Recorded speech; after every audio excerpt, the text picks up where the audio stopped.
All right, guys.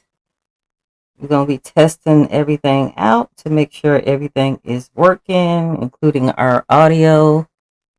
Um, Welcome to Why I Killed You TV. Guys, hold on one second. Testing. All right, guys. Okay, everything is working. Everything is working, guys. Making sure we're not going to have any technical difficulties. We're going to wait for a couple of y'all to get up in here in this camp. And then after that, we're going to get started. I do want to say thank you all, each and every one of y'all, for the phone calls yesterday. I greatly appreciate it. To the bottom of my heart, guys, we had like over, I think like at least 11 of you guys actually got on here. But after the show was over, guys, I had like an influx, I believe, of over 130 phone calls. And I'm going to tell you the truth, guys. One of you I had to delete because you just got on the phone with me. And, guys, you were screaming and yelling. So I really had to delete you guys. I'm not here for that. Guys, let's agree to disagree up in this camp. Let's just do that for sure. So we're going to start off talking about the Karmelo Anthony case. And then, guys, somebody has actually gotten fired recently behind the Karmelo Anthony case. And then, guys, we're going to go over several. I got like about 2 hours worth of videos for you guys. So we're going to start off. And then the phone line is open, guys. Guys, I can only do one at a time with the phone lines. Okay, so the phone number there is 682-812-9713. Okay, so we're gonna get this party started up in here. Let me just check one more thing, and we're gonna get it started up in here, guys. I am Kelly from Why I Killed You TV. So let's get this started right here, guys. Okay, Melo come under the tent. Him and this dude that envy him so much, which is Eddie. They're talking, kicking the bobo. And then the two bullies show up. Remember, they done sent the text out to everybody that's going to be there that rock with them to wear black. That's why they all got on black. Because the plan wasn't for nobody to get killed. The plan was just to jump on this star, this privileged star that comes from a two-parent home, this black boy. The plan was we all gonna wear black, so when they run the camera, they won't be able to identify anybody, and we gonna jump on Karmelo Anthony. That's it. We gonna beat up Karmelo Anthony, the superstar. But God had other plans. True that. That you will not harm his chosen child. So, as Karmelo and the jealousy, the undercover hater, Eddie is sitting up under the tent. Austin Metcalf and Hunter Metcalf. They arrive. Austin Metcalf goes over here, stand over here, they're over here mingling, and Hunter Metcalf went straight at Karmelo Anthony. Straight up there harassing them, and they lied and said they was under the tent first, and Karmelo came up. But we know video footage debunked that. So as they go to bullying Karmelo to leave, this is what happened. Y'all let's get into it. Everybody's in place. Let's check it out, guys. Check it out now. Finna break it down. These two guys right here is two guys right here. One of them is Eddie, and one of them is another guy. Right here is Austin Metcalf. There you go. Right here is Hunter Metcalf. And Karmelo is sitting down right up in here. Y'all got to remember, Karmelo never got out of his seat until he ran. Now, what's going to happen is these two guys, Eddie and another guy is going to attack Karmelo along with Hunter. They're going to pull him this way. He going to start trying to break loose. Eddie's hand is going to slip off Karmelo's hoodie and go back and hit Austin Metcalf in the chest with the knife. This pole right here, Austin never go past this pole. Right up in here. When I say the stab, you're going to see it get real blurry. It's going to What's up, Lala? Appreciate you up in here. Go like that. It's going to get real blurry because they do not want you to see the stab. When Eddie hit Austin with that knife, Austin's body going to move. That's when you're going to see the blur. Then Austin going to get himself together, walk, take one step up here, turn around with his hand on his chest, then he going to collapse right here. And I'm going to pause it every time he turn around to make sure you see his arm that's hanging and his arm that's over his chest. Now, when I say the stab, I want y'all to watch him too. He going to freeze because this is Eddie. He going to freeze and look at Melo. Then he going to put his head down. I mean, not Melo. Excuse me. He going to freeze and look at Austin. Then he going to put his head down because he thought Austin was all right because Austin took that step. But he knew he hit Austin with the knife. So he going to look. He going to freeze for a minute. Just watch his head. Then his head going to go down. Because he thought Austin was all right because Austin took that step. But when Austin took that step, he put his hand on his chest. I appreciate you, Lala. Guys, I got another one of my day ones up here in here. I got to recognize where we go on with this video, and that's Lala Go Harder. I appreciate you so much. Around, and he collapsed. He came all the way down here. He fell all the way down here. You got to remember, no one said they had to get Austin off the bleachers or none of that. No, because when he fell, he kept falling all the way down here. Now, the girl in the yellow here, people say she was hit by Austin or no. She fell backwards right here. She gonna fall right here from these guys running. The guys that attack Karmelo gonna run. Hunter gonna go up here. You're gonna see Eddie go this way. And the other boy that's attacking Melo is going to go this way. That's the one that ran to the garbage can. He went this way, and Eddie gonna go this way. Y'all, let's watch. Let's go. Let's check it out, guys. Let's go. They're moving in on Karmelo now.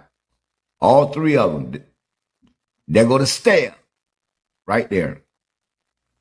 Austin is walking up. He's going to turn around now. See his arm? That's his arm right there hanging down. And that's his arm across his chest. It looked like he held on a watch.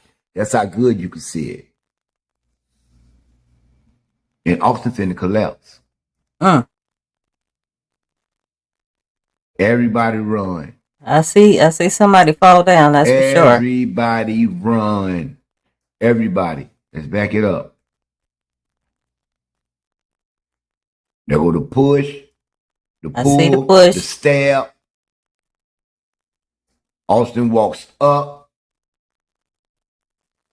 He's turning around now. You see his arm right there. And one across his chest. It even looked like he had one to watch. The two boys that approached Karmelo with Hunter right here. Hunter already went up there. The two boys here, this is Eddie. Eddie gonna go this way. And the other boy already started breaking out this way. There go Eddie. I'm going to point out everything on here for y'all. Let's go back. Now I want y'all, since they say that Austin landed on this girl. I want y'all to see what the yellow do. She gonna do this. She gonna fall backwards because they're running and knocked her over. Oh, let's watch it. Check it out, guys. They're gonna stab that just happened. He's turning around and he collapsed. He fall. He do not fall on the girl in the yellow. Now y'all see they ran her over and she fell over there like what Austin was. Right? Now let's get back right here. We're going to watch it again. We're going to point it out again. Austin, Eddie, and another boy. That's Hunter. And let's go. I am the real deal. Free Karmelo. Justice for Austin. Guys, the whole thing in a nutshell, and I said this in other videos, why in the hell are we watching this blurry stuff? Okay, and this is how I know in my heart that they are covering up something, because if this actually happened the way they said it happened, they would have been put this video out. They would have been put this video out. See, this is why it's so many stories going on, guys. There was no cameras in the court. They said something about because of the minors. Guys, I've said this before. I have watched court TV before. A minor walks in the room. Guess what? They blur this motherfucker out. Okay, I did not understand why there's no cameras. And guys, there jurors of his peers, guys, everybody wasn't white, but sure as hell nobody was black. And then the 3 people or the 2 people that they struck who were African American, come to find out they were school teachers and they didn't want them to be jurors or whatever the case may be. This shit was not fair. But guys, continue on watching, because somebody recently got fired because they leaked some information with Karmelo Anthony. So please make sure to stay to the end. Guys, please, it helps with the algorithm that you like this video. I know we only been here approximately 12 minutes, but please go ahead and like the video. It helps with the algorithm, guys. It helps with the content.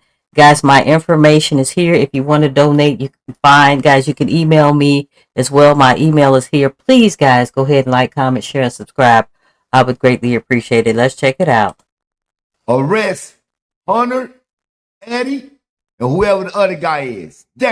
Now, he is sitting up here saying that Eddie stabbed Karmelo. He is saying Eddie stabbed Karmelo. So I'm trying to figure out, why would Eddie do that unless not Eddie stabbed Karmelo. I'm sorry, I rewind. Eddie stabbed Austin. So maybe Eddie did not like Austin. But my whole thing in a nutshell, why would Karmelo run to safety, run to one of the coaches and say, I did it? Why would he do that? That is just like weird. That just really doesn't make any sense to me. But he is believing that Eddie stabbed Karmelo. And I said it again. Eddie stabbed Austin, not Karmelo. And that's a little weird to me, because I'm not really sure what's going on with that. The stab right there when he got hit with that knife in his chest. You see how he looking? He stepped up. Let's back up one time. Let's back up, because I want y'all to focus on Eddie now. After he stabbed Karmelo. Watch how he freeze and look. After he stabbed Austin. Watch how he freeze and look. Look at Eddie. See, he froze. Now he dropped his head. It's so blurry, guys. Because he know he hit him with that knife. And he was like, oh, it must didn't do nothing to him because he stepped up. And now there go Austin Metcalf. That's his arm hanging down. One across his chest. It looked like he had on a watch. And he fall. Everybody run. Karmelo never left his seat until he ran. Where is Austin, y'all? Where is Austin? He only took 1 step to collapse. Where is Austin? Because Austin is where I just showed you at. He was stabbed in his chest with a knife by Eddie. Karmelo never had a weapon. Karmelo never got out of his seat. Arrest Hunter. Arrest Eddie and that boy that was with him. Allegedly, they say some boy named Carson. My whole thing in a nutshell, guys, they never told us if the fingerprints on the knife were actually Carmelo's. They never mentioned that. And another thing, guys, I only saw like a drop of blood on Carmelo's finger when he was in that police car. Okay, from the cop body cam. That's all I saw. So my whole thing in a nutshell. See, due to the fact that Carmelo never took the stand, guys, we don't know a whole lot of what went down. And then Carmelo sat up there and said, "I did it," but did what? He never. I mean, we never heard what he did. He said, "I did it," not allegedly, and I'm paraphrasing, not allegedly, but I did it. Did what? We don't know, guys. Arrest them. I am the real deal. Thank you so much. Okay. So Russell Wilson is a great captain. You got Justin Moore, civil rights lawyer, lawyer. Yeah. You got my boy Sean. Sean is a real great up and coming trial lawyer in Dallas, winning cases left and right. He's the dream team, y'all. He talking about Carmelo's new appeal team. And who else is it? I think like two more. You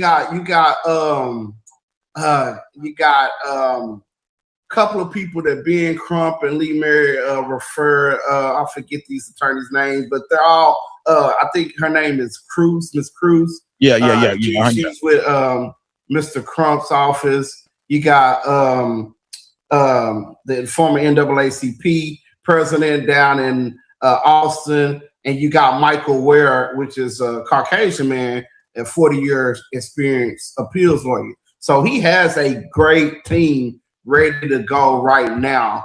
And that's what we like to see. Ben Crump just announced that a powerhouse legal team has come together to represent Karmelo Anthony pro bono. These are attorneys with backgrounds in civil rights, appeals, and criminal defense. And they are all coming together to review everything from the court case All right now. to start the appeal process. Good. To try to get something done about what happened to Karmelo Anthony based on the trial. Good. And on this powerhouse legal team is the president of Texas NAACP. Oh, we on it now. We on y'all head top now because we all sat here and watched this young black boy get railroaded during this trial. True that. Their focus right now is not going to be on the details of the incident. They are going to be focusing on whether or not Karmelo Anthony had a fair trial, and it could potentially lead to a new trial, Good. to parts of the conviction being overturned, or a different sentence.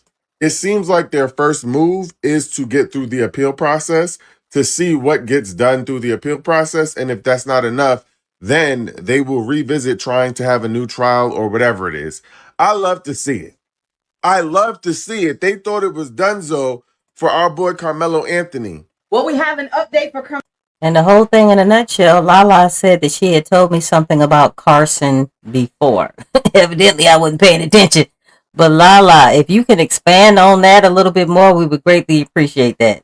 Karmelo Anthony, baby. He's got a new team behind him. So a new legal team filed substitution for counsel to pursue appeal for Karmelo Anthony. Baby, and here's the starting lineup. Nobody came to play. I know people thought Ben Crump would be up in here, but don't worry, he brought a co-counsel to the team. Now leading this counsel is Russell Wilson II. And if you want to know the credentials of everybody on counsel, you can go ahead and stop, pause, and read.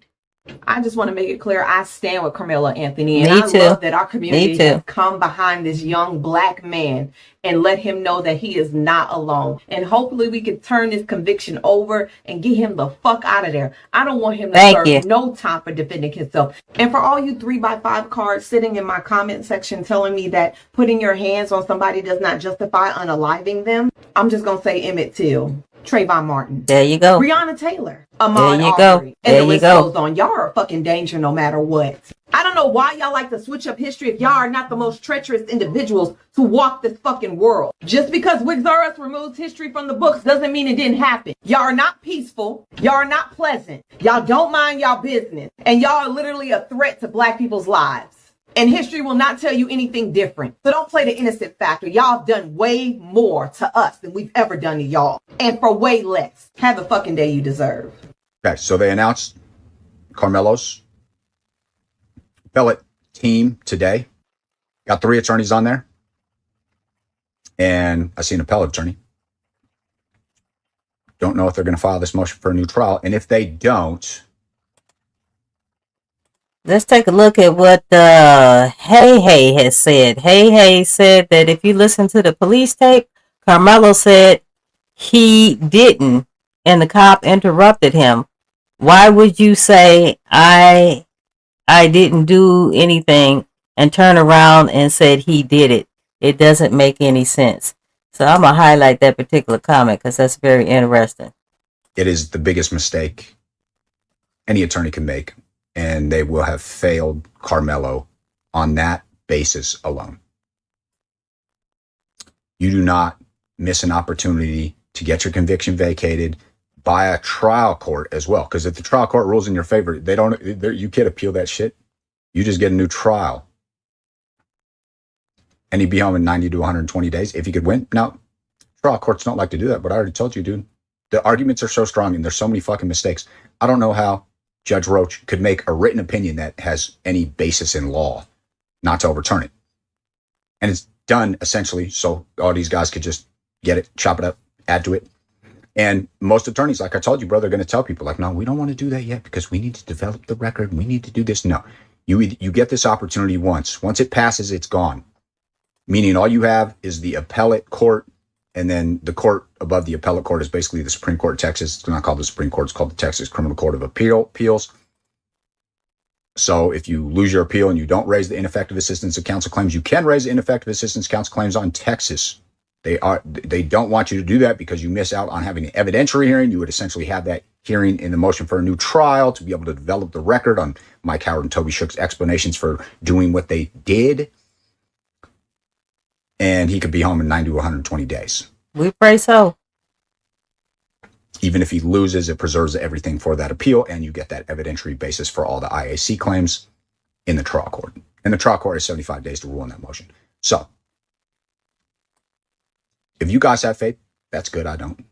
I know how attorneys operate, dude. And I know how they can tell people the wrong thing all the time.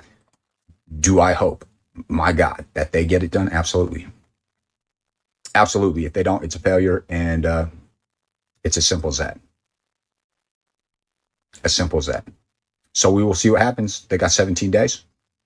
Nothing filed in 17 days. They just lost an opportunity that'll never come again to get his conviction vacated. So, prayers up, man. Hopefully they get this shit done. But I've done my part, man. So Karmelo Anthony is getting a new legal team. This will be comprised of a civil rights Okay, we got a sister with an identity crisis, guys. This chick is off the chain. attorney, also a couple people from the Texas NAACP. A lot of people in that sector are banding together to overturn his conviction. And my biggest thing that I have to say about it is why? Why?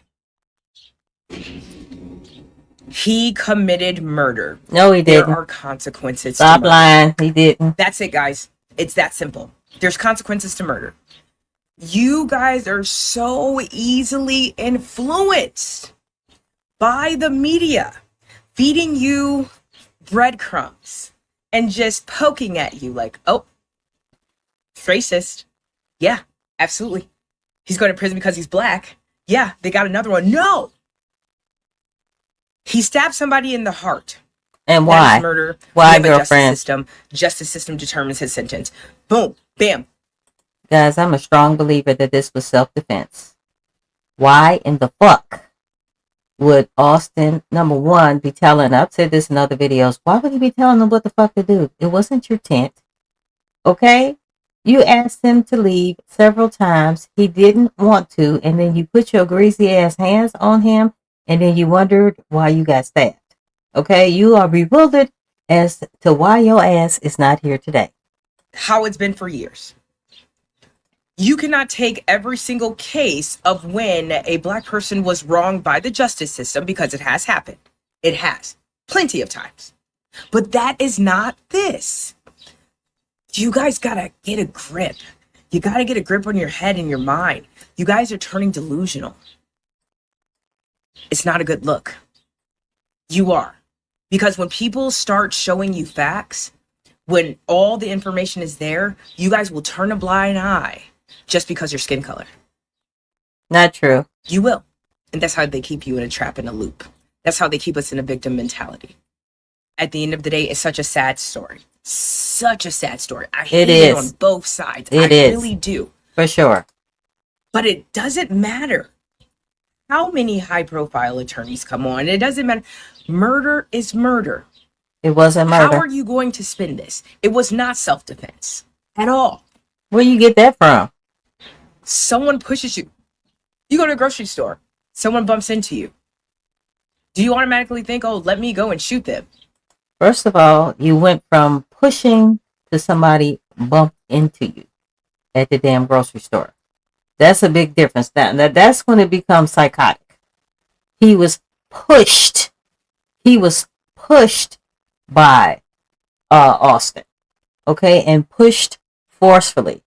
That is the big difference. Okay, you done went to the grocery store from the damn track meet. What happened over there at the bleachers? That is a big disparity. What you talking about, girlfriend? No.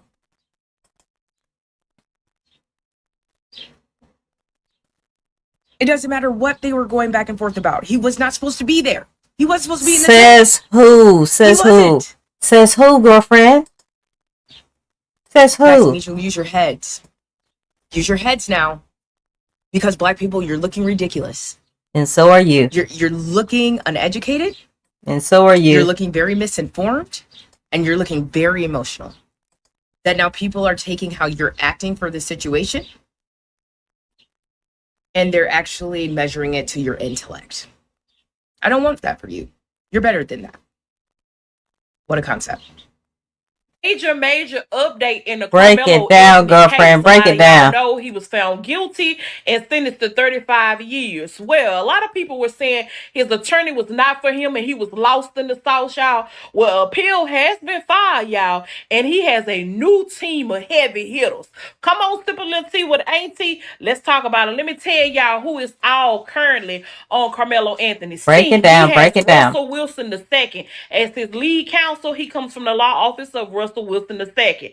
He has Michael Ware as the second chair. He comes from the law offices of Michael Ware. He has Gary Bledsoe, the third chair, y'all. He is the president of the Texas NAACP, and he's also from the Bledsoe law firm. Then he has Brooke Clues from the Ben Crump law. Then he has Sean DeRetta from the Retta Law Firm. He also has Justin Moore from Stanford Moore P. Break it down. LLC. Break it down. So he has a whole clique. That is a group of 1, 2, 3, 4, 5, 6 different attorneys, y'all. And the best part of it all, y'all, they all pro bono. Y'all owe that man daddy a fucking apology. Really? And then the fact that he tried to walk and blend in with the crowd, there's y'all answer to why the fuck he was Use a damn lie. He didn't try to walk and blend in with the crowd.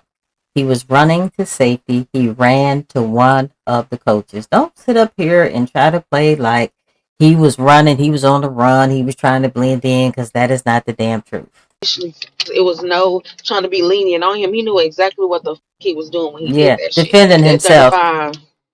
Yeah. So what I get it, boy? Get y'all money back. It's going to be a lot more people coming out and apologizing on this Karmelo Anthony case, because what I could map out, unless I just saw wrong, because it was blurry, it was, but it was. You ain't getting jumped. Yeah, really. There wasn't multiple people ganging up on him. It wasn't no long fight. What really? I felt like I could see when you zoomed in was Austin pushed him and immediately got poked. You know what would have happened if that white boy went to an HBCU game and he sat up under somebody's tent? They would have welcomed him. Laugh with him, joke with him. Even if he had the opposing jersey on, they would have poked fun at him every time their team scored. Like, it would have been that. Y'all swear we negative and violent and criminals, but we are also welcoming. You come over to our side, we invite you to the cookout, you do a little dance. We easy to please. We come to y'all side, y'all disrespecting us. Nasty with it. Racial slurs and all that. What's up with that?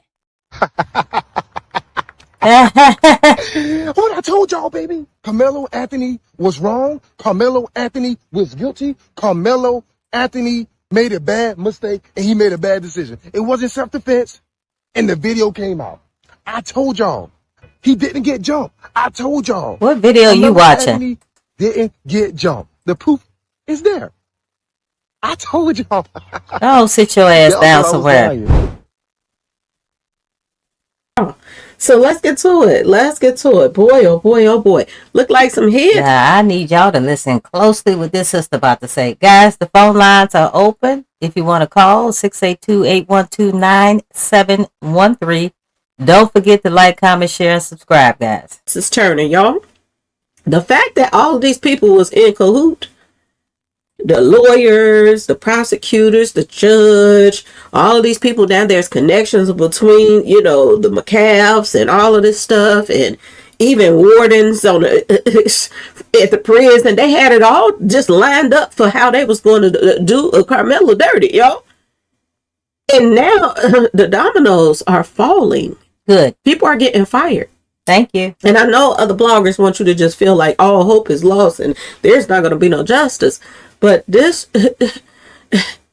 kid's, y'all, rights were violated by a lot of people. True that. So if one just got fired, does that mean the other ones are going to get away with violating his rights? I'm just asking y'all.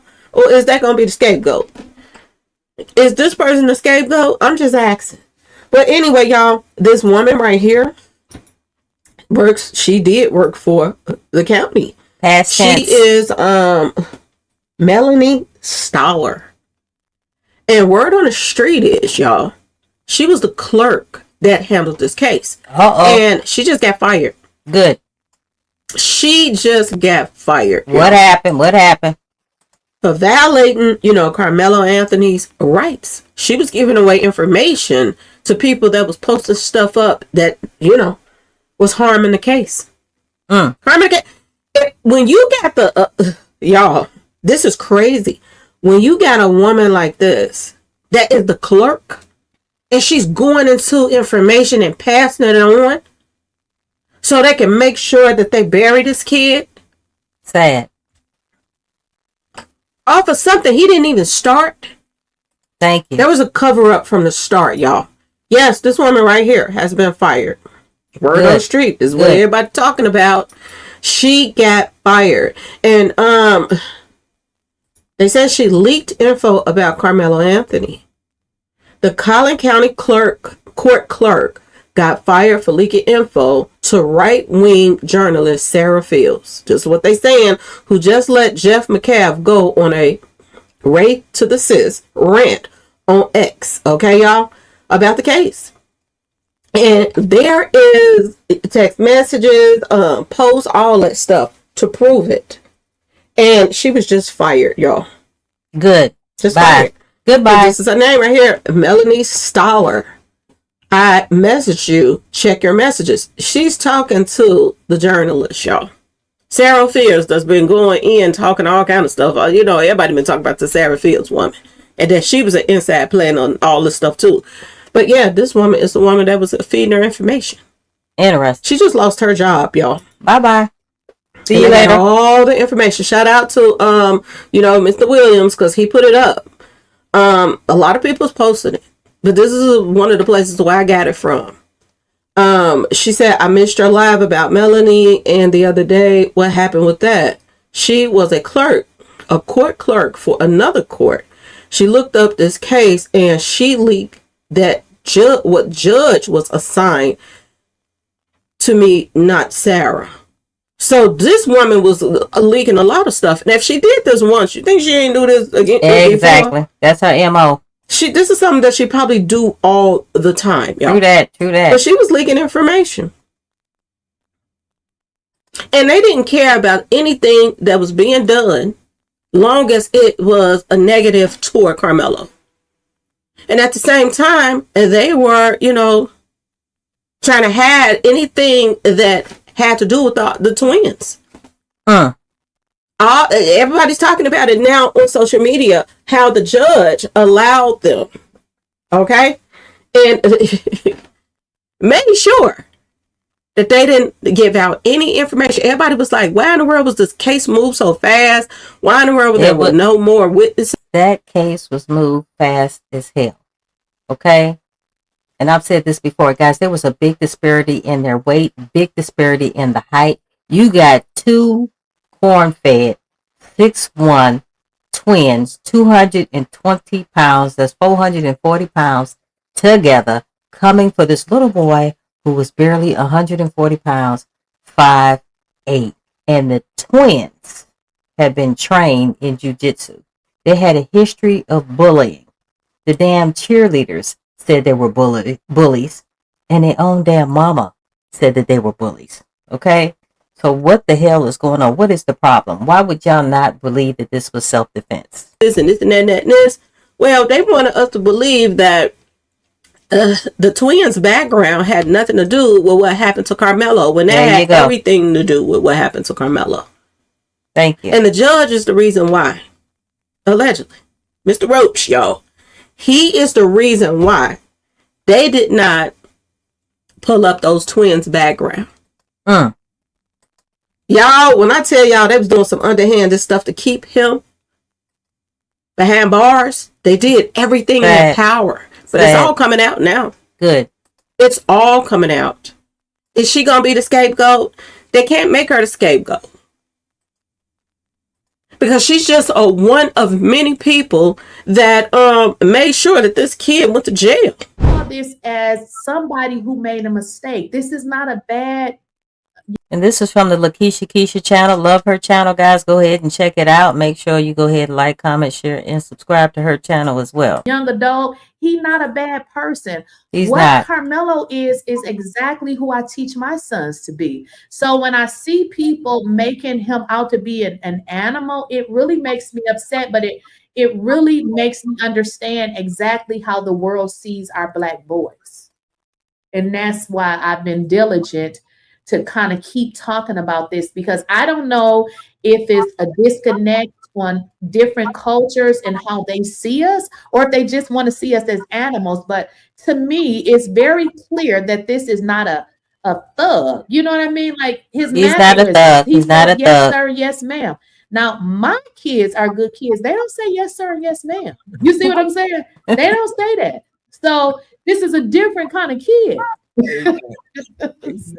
But you know, I can say this, that I thank God that you have the ability to recognize that because a person make a mistake, you don't write them off. You don't If you're not familiar, guys, this is actually the family pastor, Karmelo Anthony's family pastor. label them. And one thing I'll teach people, when people label you, it's a system to control you. And if I can make you believe that you everything that I label you, then I can control you. And so what you're saying is so true. And the sad part about it is that when your own kind, let me say one more time, thank you, that label you what people that that has a hate. You can call it. The Bible said when you hate a brother without a cause, you are a murderer. These are real murder. And a hater. You hate somebody without a cause. And everybody that claim to be Christian, woman of God, ain't a Christian. We got to stop that, because they use Jesus' name. That don't mean anything. You know, people use Jesus' name to deceive people. And if you thinking that they are righteous, you're not paying attention. The Bible said they are wolves in white clothes. They're chained themselves into an angel of light. And so we have to be careful when we listen to people who don't have compassion or understanding. And so it's the intent of all things that identify you. Even Jesus said, come boldly to the throne of grace and find grace in the time of need. We have a high priest that cannot be touched with our infirmity. And so he don't look at our weakness. He look at our intent. And we know anybody that got common sense, anybody that's fair, anyone that's truthful, you can see that something don't add up with this young man. Something. Guys, you cannot tell me that Karmelo Anthony packed that damn knife that day, put it in his backpack. Okay? You cannot tell me that. I believe that due to the fact he was light in the ass, he's a small man. He always, or a small boy at the time, he always carried that.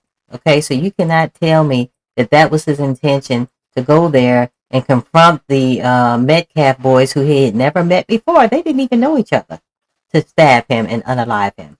You cannot tell me that. If Austin Metcalf, and I've said this before, and may he rest in peace, if he would have minded his damn business, we would not be in this predicament today. it's not lining up. I know what a thug is. A thug, a gangster most gangsters ain't no straight A student. Let's be honest, because they too big in the street. Most gangsters ain't on no 2 jobs. They're on the block hustling. You know what I'm saying? Or they trying to rob somebody. And so, but it amazed me when blacks, young men, find themselves in a situation. We want to put them in a thug category. We want to scratch them off. And then you have people who try to compare him with some black male that trying to walk a thug life. They not even thugs either. They think they is. And gangsters. And so we want to put them in that crowd and not knowing and searching out something wrong. But watch this here. Let's be truthful. Break it down. Let's look at the root of the whole issue. Let's look at the root. You can't never look at what a person done without getting the root of it, because the root caused the effect. And so here's a young man, everybody know, sitting on a tent. And first of all, you don't own the bench, no way. You don't own the bleachers. You may own the tent, but you don't own the bleach.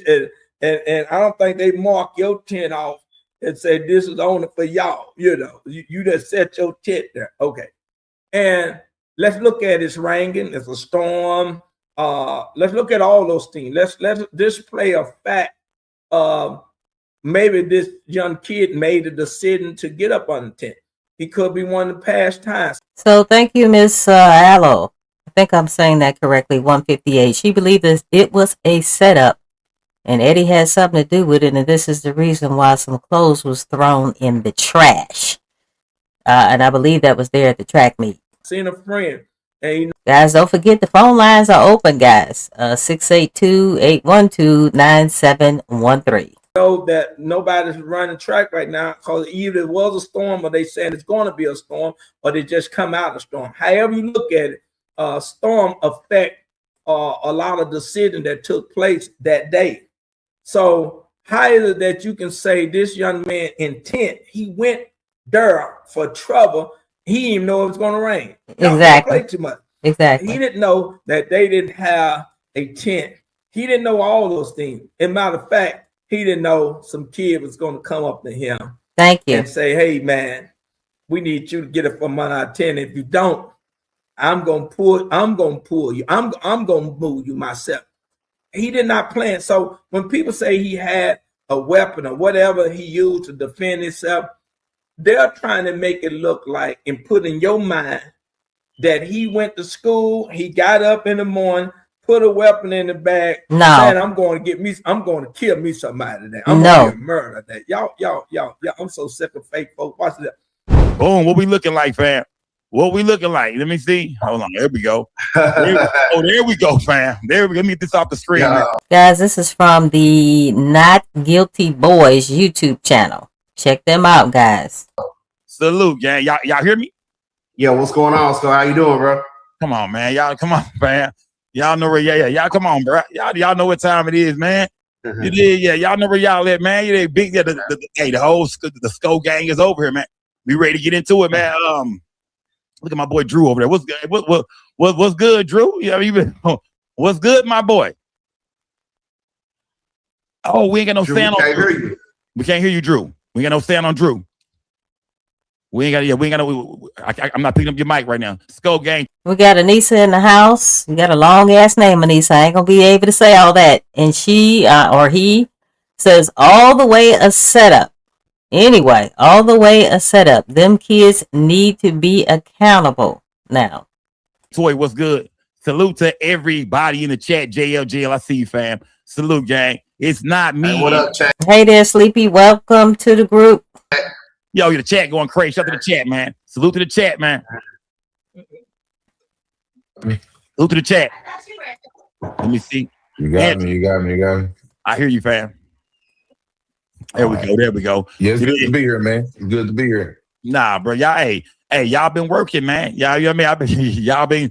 y'all been grinding. I actually knew who y'all was, bro. Before y'all was even on Willie D. I think I seen y'all on the gram a few times, bumped into y'all. You know what I mean? Shout out to my boy Trip. Yeah. Salute to my boy Trip, man. You know what I mean? Yeah, shout out to Trip, man. Yeah, salute to Trip. Shout out Trip, man. Producer, Not Guilty Boys. podcast. Yeah. What up, Trip? Guys, put a 1 in the chat if you guys believe this was self-defense. Put a 1 in the chat if you believe that this was self-defense, and then put a 2 in the chat if you believe that he is a murderer and deserves to sit where he's sitting. Guys, let's agree to disagree up in here.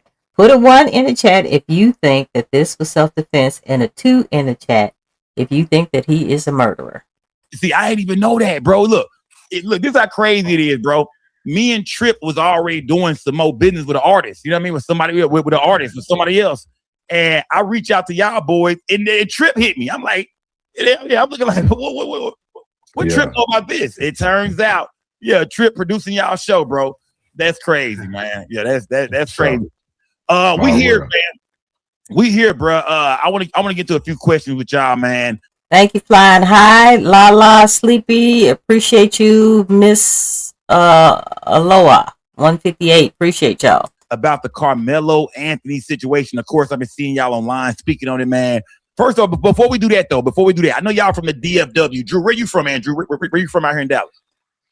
Man, came up in Oak Cliff, so I was about 11. Then ended up going to Cedar Hill and DeSoto for high school. Yep. Okay. All right. See, I flew to Cedar Hill, man. Shout out to Oak Cliff, DeSoto. Now, Mike, I'm hearing you from you know what I mean, from Funky Town. I'm hearing you from that, you know what I mean? Yeah, I'm hearing you from over across tracks over there. It is. Yeah, I'm from the west side of the Trinity, man, Funky Town. I grew up in Forest Hill, man, but my family came from South Six and Eastwood. I'm from them neighborhoods. Some of them neighborhoods you may have heard of. Okay. That's what's up, man. Yeah, so the DFW is in the building, man. Sco, what it do? D-Rob, what's good, fam? Salute to everybody rocking with us, man. Y'all got a lot of people that want to hear from y'all, too. Yeah, a lot of people want to hear from y'all tonight, man. You know what I want to start off by asking y'all this, man? Let's go here real quick, bro. Let's just start here, fam. How does, and either one y'all can take it, man, whoever want to take the question. How do, matter of fact, you know what? Mike, I'm going to go to you first, Mike. I'm going to go to you first, okay. Bro. Tell me this, Mike. How does a kid like Karmelo Anthony, because you grew up, you know, like you said, in some of them neighborhoods. You know what I mean? You done grew up around cats who was like that. You know what I mean? Cats who might have, you know, caught some time. You know what I mean? Getting in a situation like this. How does a kid? Karmelo Anthony was a 3.7. He had a 3.7 GPA. He had 2 jobs. Okay? He was captain of the football team and then captain of the track team. Okay, he didn't go there to purposely unalive anybody. He was carrying that knife, which is not considered a weapon in the state of Texas. He was carrying that because he is light in the booty. 140 pounds. 5'8". Okay, it's not considered a weapon. He's always carried that. He didn't maliciously pack that shit up that day. No. Like Karmelo Anthony end up in a situation like this, bro. A good kid. Ooh, that's a deep question, man. I got my opinions about that, and I'm gonna be just quite frank. That Frisco, Collin County, that McKinney, Plano, Allen area is notoriously known for being Jerry Jones land. Okay, so when you talk about Jerry Jones, we talking about Forbes, billionaires, major Fortune 500 corporation and land and development over there. And Lala just said he had 20 plus scholarships offered. I didn't even know that. Come on now. We ain't dealing with a knucklehead gangbanger. That's what's going on in Frisco. Only in Collin County have I heard people say Collin County is the richest county in Texas. And I think they want to keep it that way. So, when I think about our young black athletes, right? Let's talk about our young black athletes. And our parents want our young black athletes to be exposed to the colleges and go to some of these bigger schools like your Alitos or your Allens. Right. But you're moving your child to Parker County and you're moving your child to Collin County to go to those schools. And you have to know that although your son is good at scoring touchdowns or slam dunking that ball, if a situation like this arises, your son gonna be look like just like you from Stop Sits in Eastwood. Okay. If a situation arises, his skin color ain't changing. Okay. So although you're out there in that affluent neighborhood, I still think that affects, how this played out with the powers that be in Collin County. Okay. I want to ask you, Drew. Do you think it matters? You know what I mean? I heard Mike break it down. Do you think it matters? You know what I mean? Like far as a black kid, a young black man growing up, going to a school maybe more like a Skyline, more like a Carter versus a Frisco. Do you think that plays a lot in, you know what I mean, and what happens to him, especially being an athlete? Do you think that is it good for him to be in an all black school, or is it better when it comes to college to go to a white school district? Look, man, I'm all for getting a better education, going to the. So, hey, just mentioned that the tool that Karmelo had is used for the cleats, and most of the players were carrying them already. So, who knows? Maybe Austin and Hunter had the same tool, but he reached for it after they forcefully pushed his ass. He reached for it, and he stabbed him, allegedly. Now, guys, if you rewind this to the beginning of this damn video, guess what? There is a guy that's showing video footage, and he is saying there's a great possibility Eddie did it with somebody by the name of Carson. The better schools, whatever, but you got to know you're running a risk, man. It's a cultural disconnect. You see what I'm saying? Certain things that Karmelo said that people know he said, people on our side of town relate to him much differently. They saying he said, touch me and I'm going to defend myself or whatever he said. I'm going to tell you, in Oak Cliff, that really ain't a threat for real. That's like, I'm chilling, you know what I'm saying? But I don't want to have to, I don't want to have to do that to you, but you playing, you know what I'm saying? Over in Collin County, the white folks say you threaten them. You know what I'm saying? Like, it's a cultural disconnect. Hey, look, I'm going to say this. Yeah, and it's crazy you say that, bro. Because we've been speaking about that, as far as what the witnesses were saying, that Karmelo was saying. We've been talking about that. I said the same thing. I said, look, man, sometimes you hear a cat saying, hey, look, I got something. So, guys, we're going to respect everybody's opinion. We are all different people. My opinion going to be different than yours. Daddy Blunt 4097 says, Dr. Phil announced today that y'all need to seek help. He's guilty and you guys need help. Okay. Who the fuck? Nobody gives a shit about bald-headed Dr. Phil. Okay, fuck Dr. Phil. Let's do that. You know what I mean? You know what I mean? Most of the time, that also means we selling whoop tickets. We hoping you back off. We hoping this thing don't got to play out the way it do. We hoping that you afraid that I really got something and you gonna leave me alone. But in that way, it seems like in this case, Austin Metcalf did not buy the wolf tickets. Or he didn't understand the lingo, or understand. Rest in peace to him. You know what I mean? Rest in peace. Two kids that was in this situation, but like you said, the lingo is different. You know what I mean? He wasn't really saying, "Hey, I'm trying to do this to you." We feel like he was saying more of, "Hey, man, leave me alone, man. You don't want this to go here." Right. Which is why it was a big mistake for his attorney not to call him to the stand to explain that. Speaking of he went right there, and he's speaking about Karmelo Anthony, y'all defense team that was made up of Mike Howard and Toby Shook. Let's go there, fella. Let's go there, man. Since you said that, let's go there, man. With you being a trial attorney, Mike, you know what I mean? No, not Mike. My bad. I'm gonna go to Drew. Drew, with you being a trial attorney, tell me. And let me tell you something. If it wasn't for, because I'm laughing at what Lala Go Harder said. If it wasn't for that damn Oprah Winfrey, there would be no Dr. Phil. So Dr. Phil gonna fuck around and find out if Oprah get wind of these damn silly ass comments that he's making on national television. Man, what would have been one of the main things that you would have highlighted? You know what I mean? When it came to Karmelo Anthony, far as him being your client, when it comes to far as his character and things like that, what would have been something you would have highlighted to the jury? 100%. Number one would be his side of the story. Yeah, 100%. We need that. 100%, because nobody ever got to hear it. Everybody speculated about it. Then white folks got to decide what they thought he meant. You know what I'm saying? I would have played that up in the guilt and innocence phase. I would have played that up in the punishment phase if we made it to the punishment phase. As y'all know, the not guilty boys we don't get there often. But let's go. The second thing, the Metcalf boys' history of violence, man. Exactly. Exactly. I mean, it ought to be more discussion about that. But and this is after the fact, and we trying to push the conversation forward. But you asking me what I would have did, that's what what I would have did 100%. They had a So history. what Don't you play. saying is the people should have heard from Karmelo. Karmelo, you would have personally put Karmelo on the stand. I'd have had him itching to get up there. Just kind of, I mean, in our trials, man, we've been having to tell That dumbass defense attorney that Karmelo Anthony had was not for him. Let's just call a thing a thing.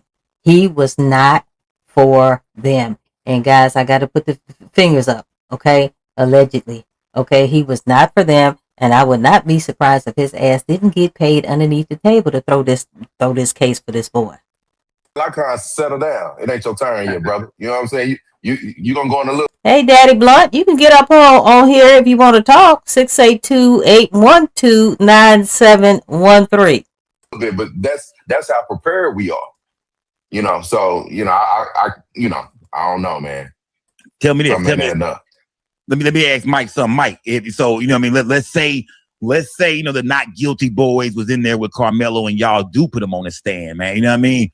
What are some of the things that y'all are looking for him to say on the stand, like or the things that y'all would kind of point out for him? You know what I mean? How would y'all coach him? You know what I mean? Prepare him for that, for his testimony.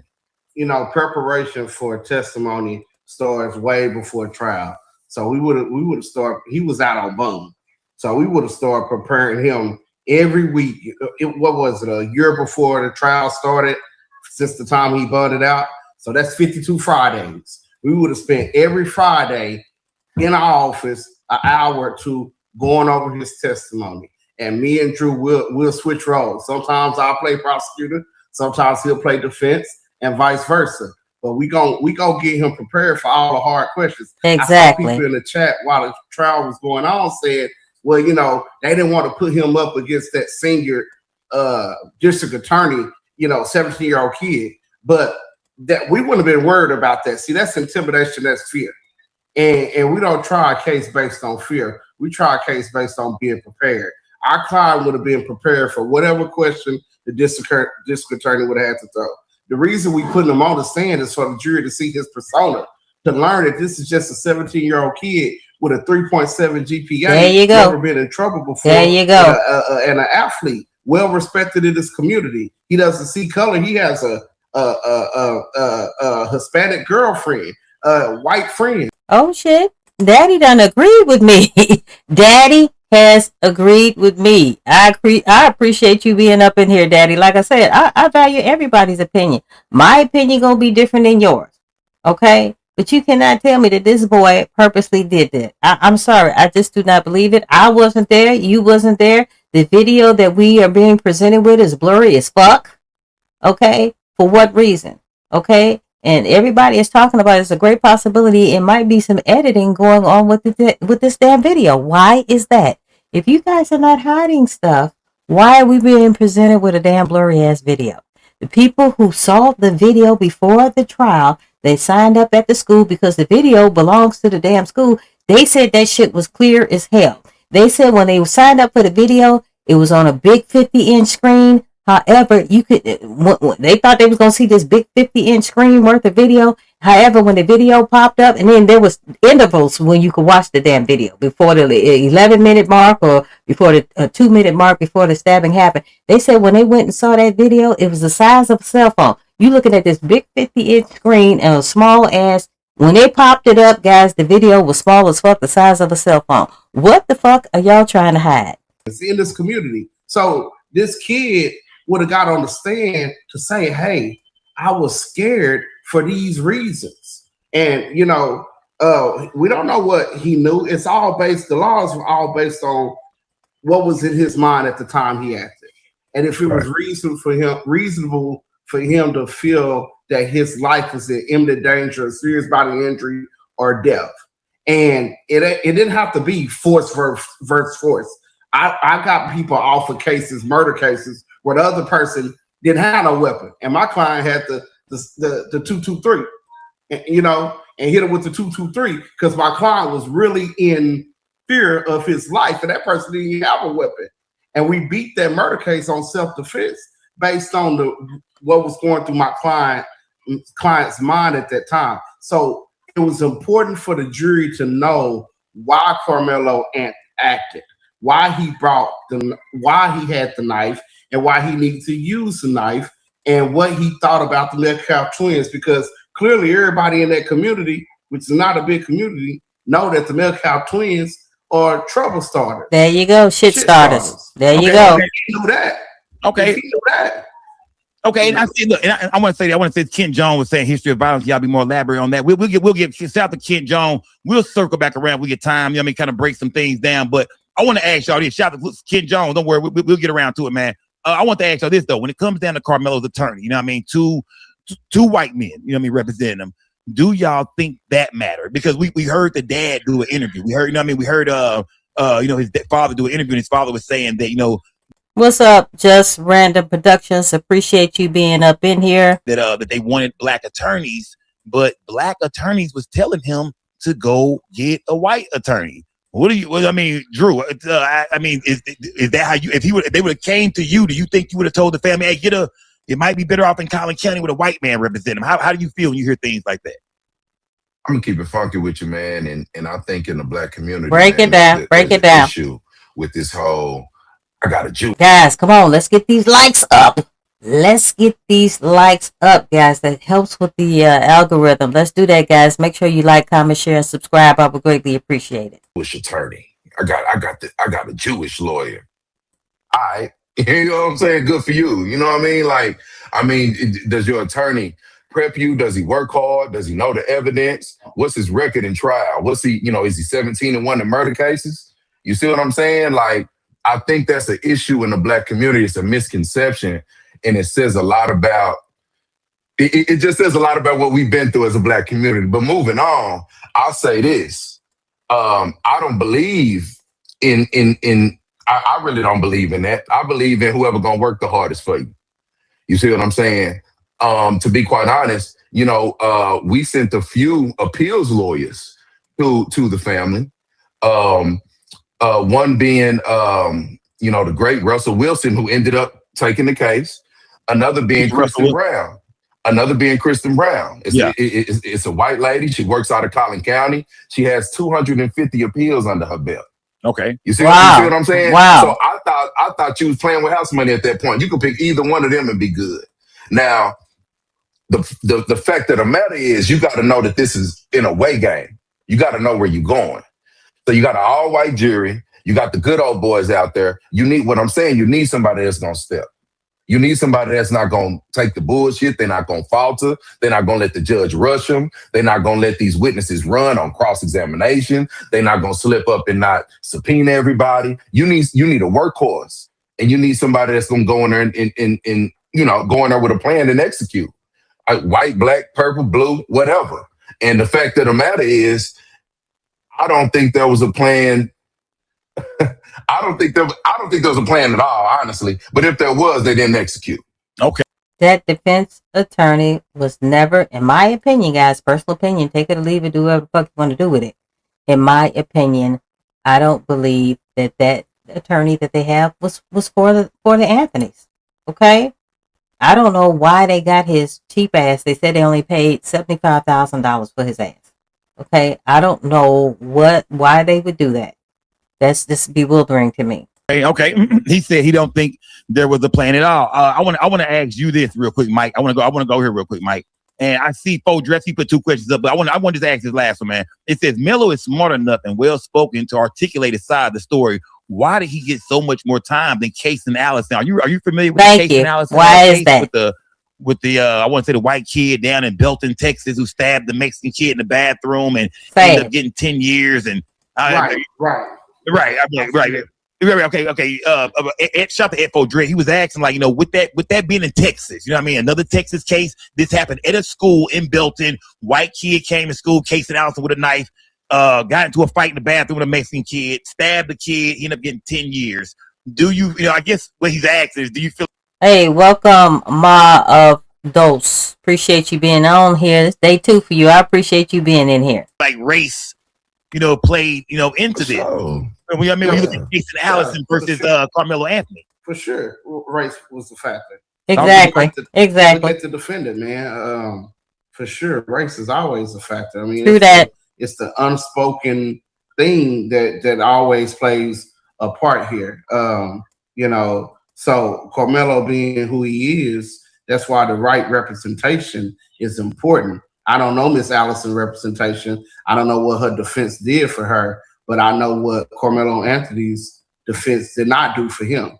Okay. And based on that, you know, you need as a young black man, which we're always looked at as aggressive, as angry, as loud. You know, they just intimidated by us, by our persona. You know, you're gonna always need somebody strong to fight for you because they're always trying to criminalize us. We're the number one demographic that's arrested in America is the black man, the young black man. So, you know, yeah, you definitely need a strong attorney. And Drew is right. Some people say, no, you got to go all black. Oh, you got to go all white.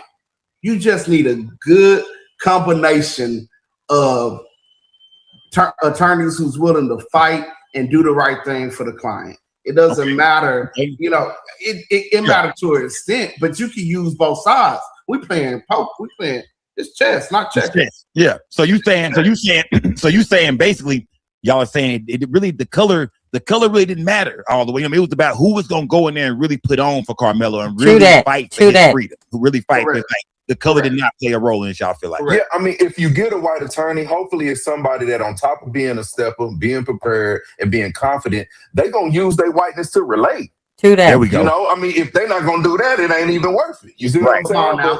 But hopefully, you know, I mean, it's almost like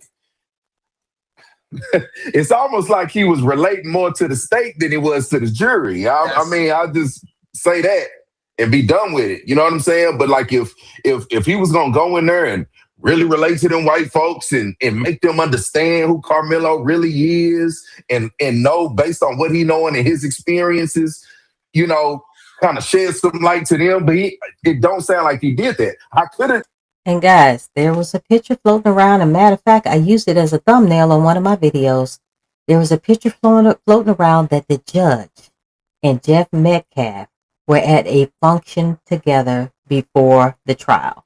Now, a lot of people saying that was AI, whatever the case may be. Thus far, guys, nobody has really said that was AI. So there is a great possibility that Jeff Metcalf, the father of the decedent, knew the judge.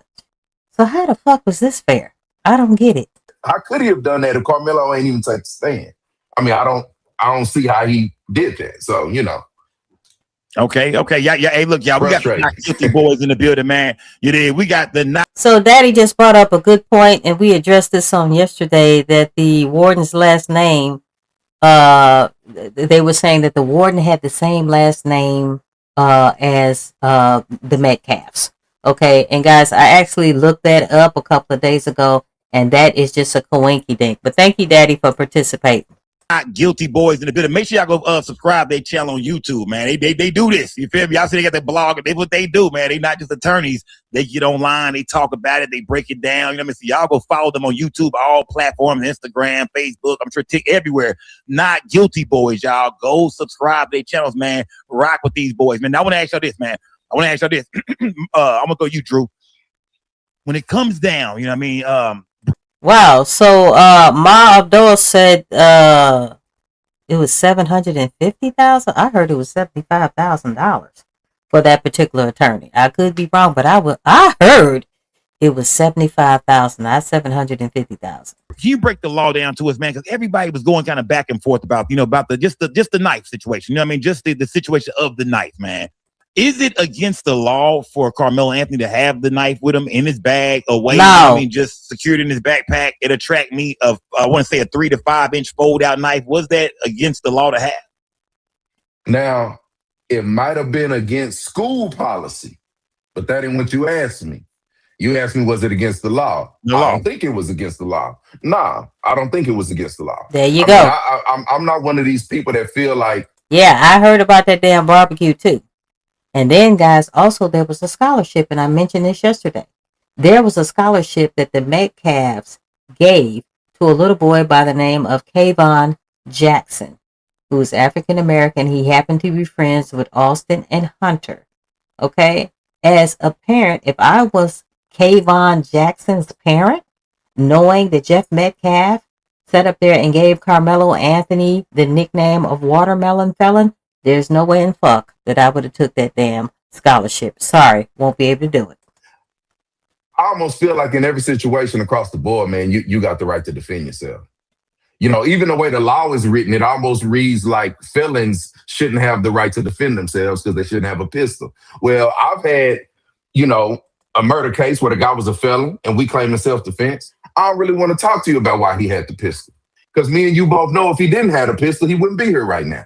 You see what I'm saying? So we ain't gonna go there. We're gonna talk about if this is self-defense or not. Hold on. Let me ask something. I'm glad you said that. Just because it's a lot of convicted fellas in this chat right now. Tell me this. Yeah. Did he have to eat the pistol charge? Like, even if he gets the self-defense, do he still eat the pistol case? Not you talking about on my case? On your case, on your case. Like, no, we ain't talking about that. Let's go.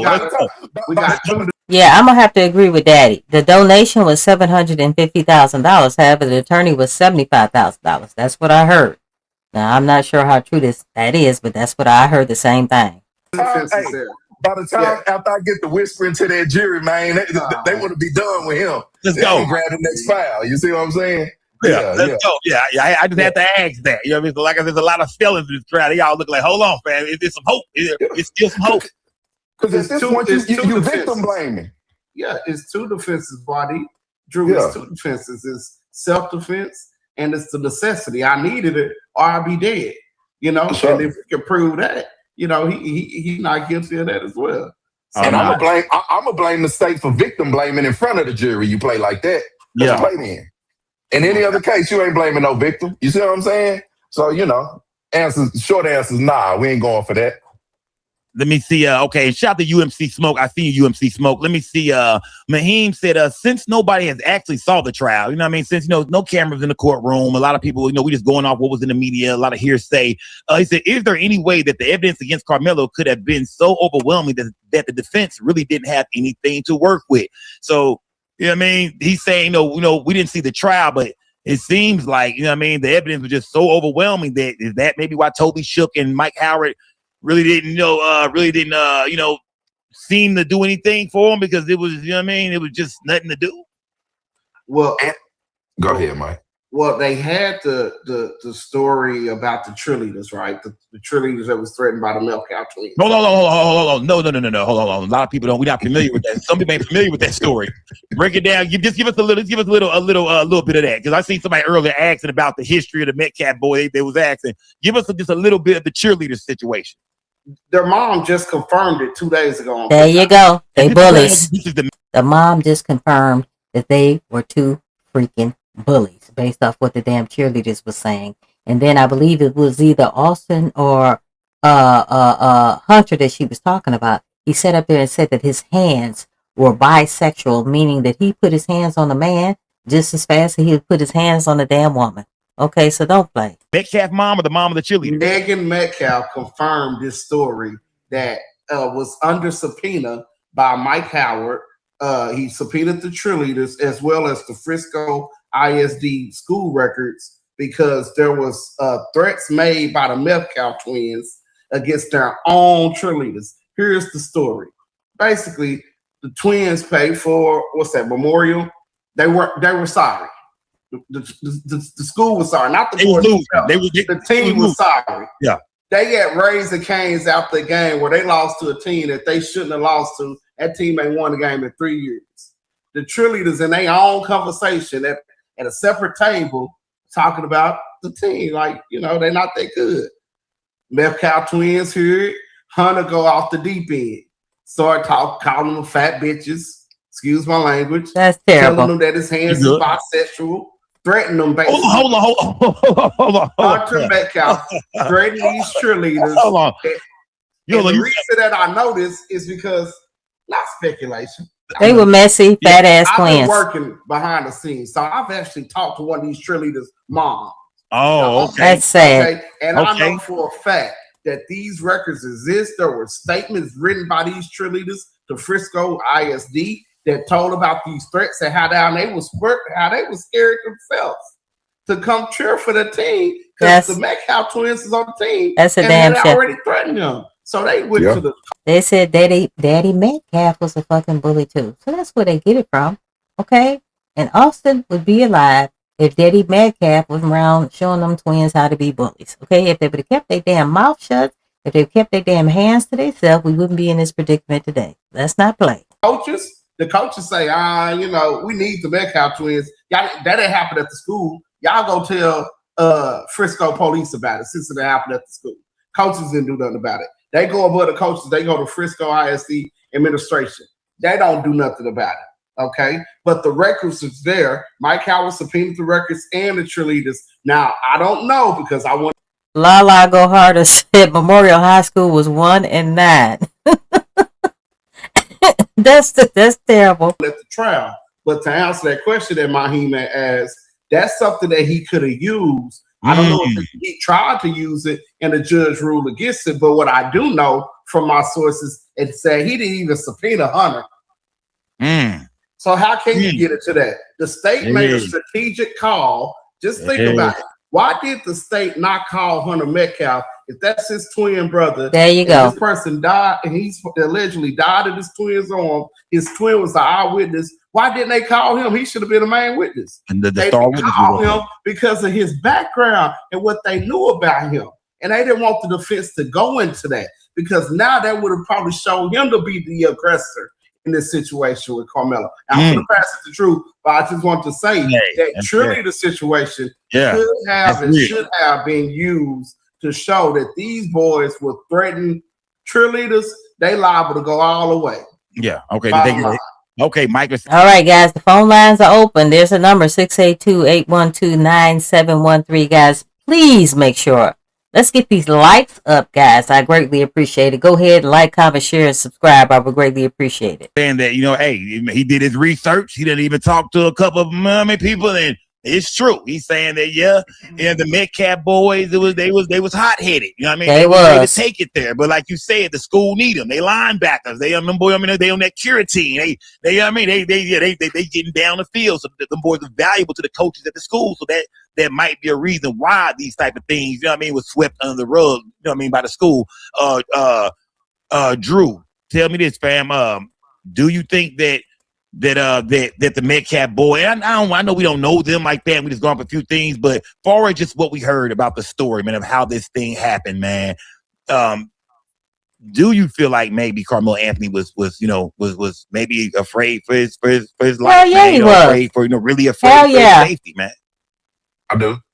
You do? I do. I mean, you don't gotta know exactly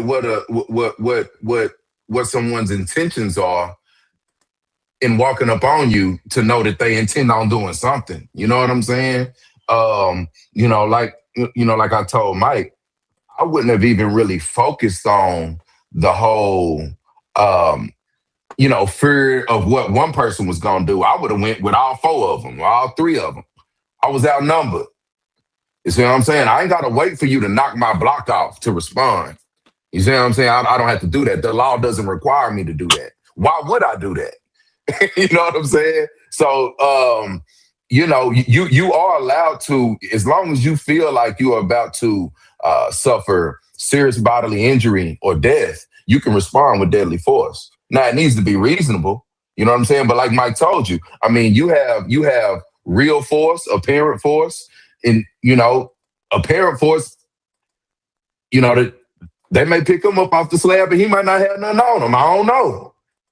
But he sure ran up on me like he was finna do something. You know what I'm saying? And I ain't really got to wait for him to do what he telling me he gonna do or what I'm thinking he could do before defending myself, as long as the jury believes I'm reasonable. So, and just to answer Buddy's last question, I do believe that it is a possibility that they had nothing to work with.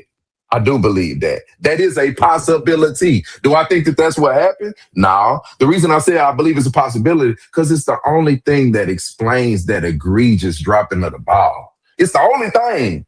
And even then, an experienced trial attorney, you got cases where you got to prove your client's innocence, but you also got cases where the prosecutor offered you some bullshit and you just trying to get the best you can out the deal. So if you knew you ain't had nothing to play with, it should have been a punishment trial then. You should have had 15 punishment witnesses ready. You should have had the mother of the little boy who he saved in the pool. Let's talk about it. Let's talk about it. Yeah, that was a good one. Man, like I told. They said Karmelo Anthony had saved a couple of lives in his lifetime before this happened. Okay, so don't make him out to be a badass kid, because he wasn't. 3.7 GPA, football. He was captain of the football team, captain of the damn track team. And one of you posted he had over 20 scholarships. People were looking at his ass. He had a lot to lose. So don't tell me he went out there, packed this damn knife, thinking he was going to go out and stab one of these bully ass twins. Don't play with me. Oh, Mike, I would have made that a punishment trial if it wasn't nothing to play with. I would have had a 5-day punishment trial. By the time I'm done, they done forgot what all the white boys in that was coached on the team done said. They done forgot that by now. They ready to just get me up out of here. But see, that's something that that's gonna come from strategy and experience and knowing how a trial works and how jurors think. You see what I'm saying? Now, salute to Drew, man. Hey, man. Man, I mean, I know a lot of people in this chat like, man, I wish Melo would have got the not guilty boys, man. It is like, exactly. I wish Melo would have pulled up. You feel me? Yeah, man. But that's not what happened, man. Karmelo Anthony ended up getting 35 years in prison. That's horrible. With the history of Collin County, Mike, did Karmelo ever stand a chance? Let's be honest, man. When you first heard about this case, hell no, he didn't stand a chance. What was going on in the media? You know what I mean? How did you feel about it? I mean, just knowing, like you said, we from the DFW area. You from Texas. Y'all from out here. Knowing what y'all know about these areas, these McKinneys, these Allens, these Friscos. Did you think Karmelo really ever stood a chance, man? No. Tell him what we did 2 months earlier, Mike. Tell him what we did 2 months earlier. Break it down. Tell us. Okay. For sure, he stood a chance with the right representation. Exactly. That's the problem. You know, to me, all white jury, what Drew is referring to, we was just in Collin County 2 months earlier in April, and we had a self-defense case. Our client was black. The deceased was black, but we had an all-white jury, a white judge, white prosecutors, white bailiffs, white spectators in the court. Okay, everybody else was white. We got E-Nice 0235 in the house. Welcome back. But we was able to get a not guilty on murder. So see, the reason we call them not guilty for is because we actually hear that verdict at trial. 17-1 in the murder and capital murder case. Like this isn't for play. All you have to do is do your research. Like these are verdicts we get because 17-1, huh? The same passion that we spew into y'all, the same passion we spew to the jury, and the jury gravitates to it every time. But to answer your question, he stood a chance if he had the right. I think now he has a greater chance. He has to, and I like to move the conversation forward to this appeal because he has a great set of lawyers representing him now. Thank you. Attorney Russell Wilson, the yes. captain of the ship. Thank God. Shout out, Russ. I definitely recommended Russell Wilson. Russell Wilson was my attorney when I needed an attorney. See, when you fight as hard as being true, they tend to hold you or try to say, you're being in contempt of court, and you may need somebody to represent you on a contempt case. Well, I call on Russ because he's one of the greatest legal minds in the state of Texas. So Russell Wilson is not only my attorney, but he's a friend of mine and Andrew's. And he's one of the most brilliant legal minds in the state of Texas. And he comes from a very well-respected perspective within the state bar Texas community, within the legal community in Texas. Okay. So Russell Wilson is a great captain. You got Justin Moore, civil rights lawyer, lawyer. Yeah. You got my boy Sean. Sean is a real great up-and-coming trial lawyer in Dallas, winning cases left and right. He's the dream team, y'all. It is. Carmelo's new it's the dream team. And who else is it? I think like two more. You got couple of people that Ben Crump and Lee Mary refer. I forget these attorneys' names, but they're all. I think her name is Cruz, Miss Cruz. Yeah. She's with Mr. Crump's office. You got the former NAACP president down in Austin, and you got Michael Ware, which is a Caucasian man and 40 years experience appeals lawyer. So he got some hard hitters up in the camp. and it is my personal belief this shit is going to be overturned and it's going to be time served. This is what I'm hoping. This kid didn't deserve no 35 years. Don't play. Has a great team ready to go right now. And from what I know, I'm gonna put y'all on some games. So let's go. They get ready to drop the motion for new trial. Yeah. They get ready to drop the motion to recuse. Good. Good. And that's a different avenue from the actual appeal itself. Okay. I like it. So you have an appeal saying that we feel that there was improper rulings and there should be an appellate review of the trial court's rulings and the transcript of this case. Then you have a motion for new trial, which is saying basically what I believe they're going to go. We feel that it was under Crawford v. Washington, there was ineffective assistance of counsel, and he's entitled to a new trial based on that. Okay, so that is being in the process of being filed. Those hearings will happen probably within the next couple of months, and we'll have some rulings. First ruling is whether or not Judge Roach is going to recuse himself or whether or not he's going to stay on the case. He still has jurisdiction as the trial lawyer up until 75 days after the verdict. Well, the verdict came out June 9th, so he still has jurisdiction over the case. Well, based on all the statements he made in the media after the case, I just saw some letter he wrote thanking all of Collin County for the mission accomplished. You know, sounds like some. But anyway, we know mission accomplished. Yeah, we know what you missed. So let's I just highlighted Rebuck and Reprove said in the case of an appeal can result in harsher sentence rather than reduced sentence or overturn conviction, guys. And I did hear that, and I am praying that that is not the case. He did it. We did it. Restroom attendants. I want to thank the parking lot He did it. We did our thing. He did I want to thank the clerks. I want to thank everybody. We did our thing. But anyway, you know, whether or not he's going to recuse himself or be the one to be the presiding judge over the motion for new trial. Well, based on your statements, Judge, it seems like you've already showed your hand. Yeah. Right. And you can't give him a fair hearing at a motion for new trial. You probably should recuse yourself. If he doesn't, then the higher judge gets to pick an independent judge to have a recusal hearing. And they'll decide whether or not Judge Roach should be recused or not. If that judge decides that he should be recused, then the independent judge will do the motion for new trial hearing. If that judge decides that Roach stays on, Judge Roach will be doing the motion for new trial hearing. Okay. So we have somebody by the name of Beauty. I can't. Your screen name is so small I can't even read it.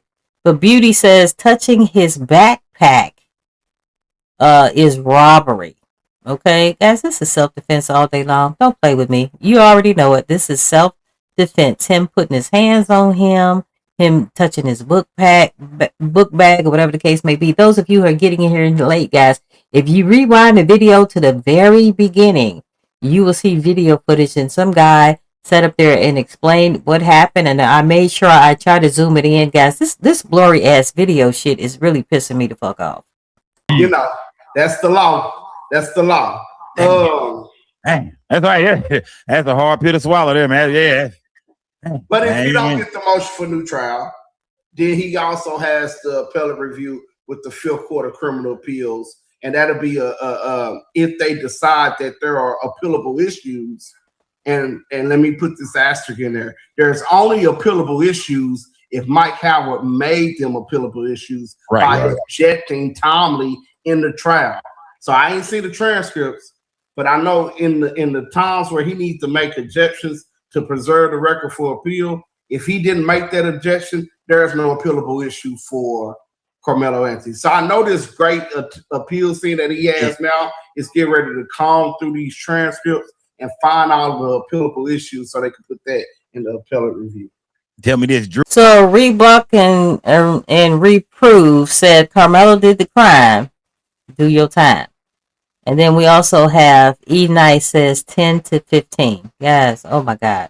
I am praying that this is not the case. Do you think there's going to be any appealable issues in there? Do you think that they was, you know what I mean? Because that would mean that they were kind of doing their job a little bit if they was putting something away at least for later, right? I pray to Jesus that there's appealable issues. That's the only way that young man coming home. I hope that he made all of the objections he needed to make. From what it sounds like he was kind of real lackadaisical in there with them objections. See, we object to you get sweat on your forehead. Object to y'all. You know what I'm saying? Y'all going off. I might see you. You know, you kind of on a roll on your questions. I might stand up and object just to throw you off. Just to throw you know off. What I'm saying, like, I mean, cooking. You see cooking. You going in. You got to know the tricks, man. So I mean, if he didn't object, you know, it's not going to be many appealable issues, man. But I hope that he objected to everything he possibly could. I hope he got some running objections. You know, what me and Mike do, and and this is why you need somebody that's going to handle business, man, because everything ain't cut clear and dry. You got judges that try to push you along. You got judges. Mr. Wilkinson, I heard you object to that before, but no, Your Honor, I need to object to it again. There you go. Because now it's two appealable issues. There you go. Not just one. And Karmelo did not have that. He didn't have, his defense attorney wasn't for him. Was not for him whatsoever. And case in point, he got 35 fucking years. And to me, guys, this was self-defense all day long. Guys, let's be up in here and respect each other's opinions. We're not going to all agree on the same damn thing. The phone line is open, guys, 682-812-9713. And then when I object to it again, it'll be 3. So, you know, me and Mike got a notepad we keep between us, man. Anything that we miss, that we need to perfect the record during, if he get him a 5-minute break to go take a piss and we need to perfect the record and we just got a hold ours, that's what we're going to do. We're going to stand right up and we're going to read it off the page. Yeah. You see what I'm saying? That way, whenever the appeals lawyer comes, it's very easy to find. We did it on Tuesday right after lunch. Judge was tripping. It was around 1:30. You know what I'm saying? Go look at the transcripts and you'll find it right there. So the job of your attorney, he had an obligation to perfect that record for appeal, man. So even that is ineffective. I would almost argue not making any objections at all, which I'm sure that ain't what happened. He had to make some objections. Yeah. Is ineffective, man. You know, so. Okay. I got another. Go ahead, Mike. I got another angle. Okay, guys, we got a caller up in the camp. Let's answer that. Hey, caller, this is Kelly from Why I Killed You TV. It's E Nice from New Jersey. Hey, E Nice, welcome back again. What do you got to say?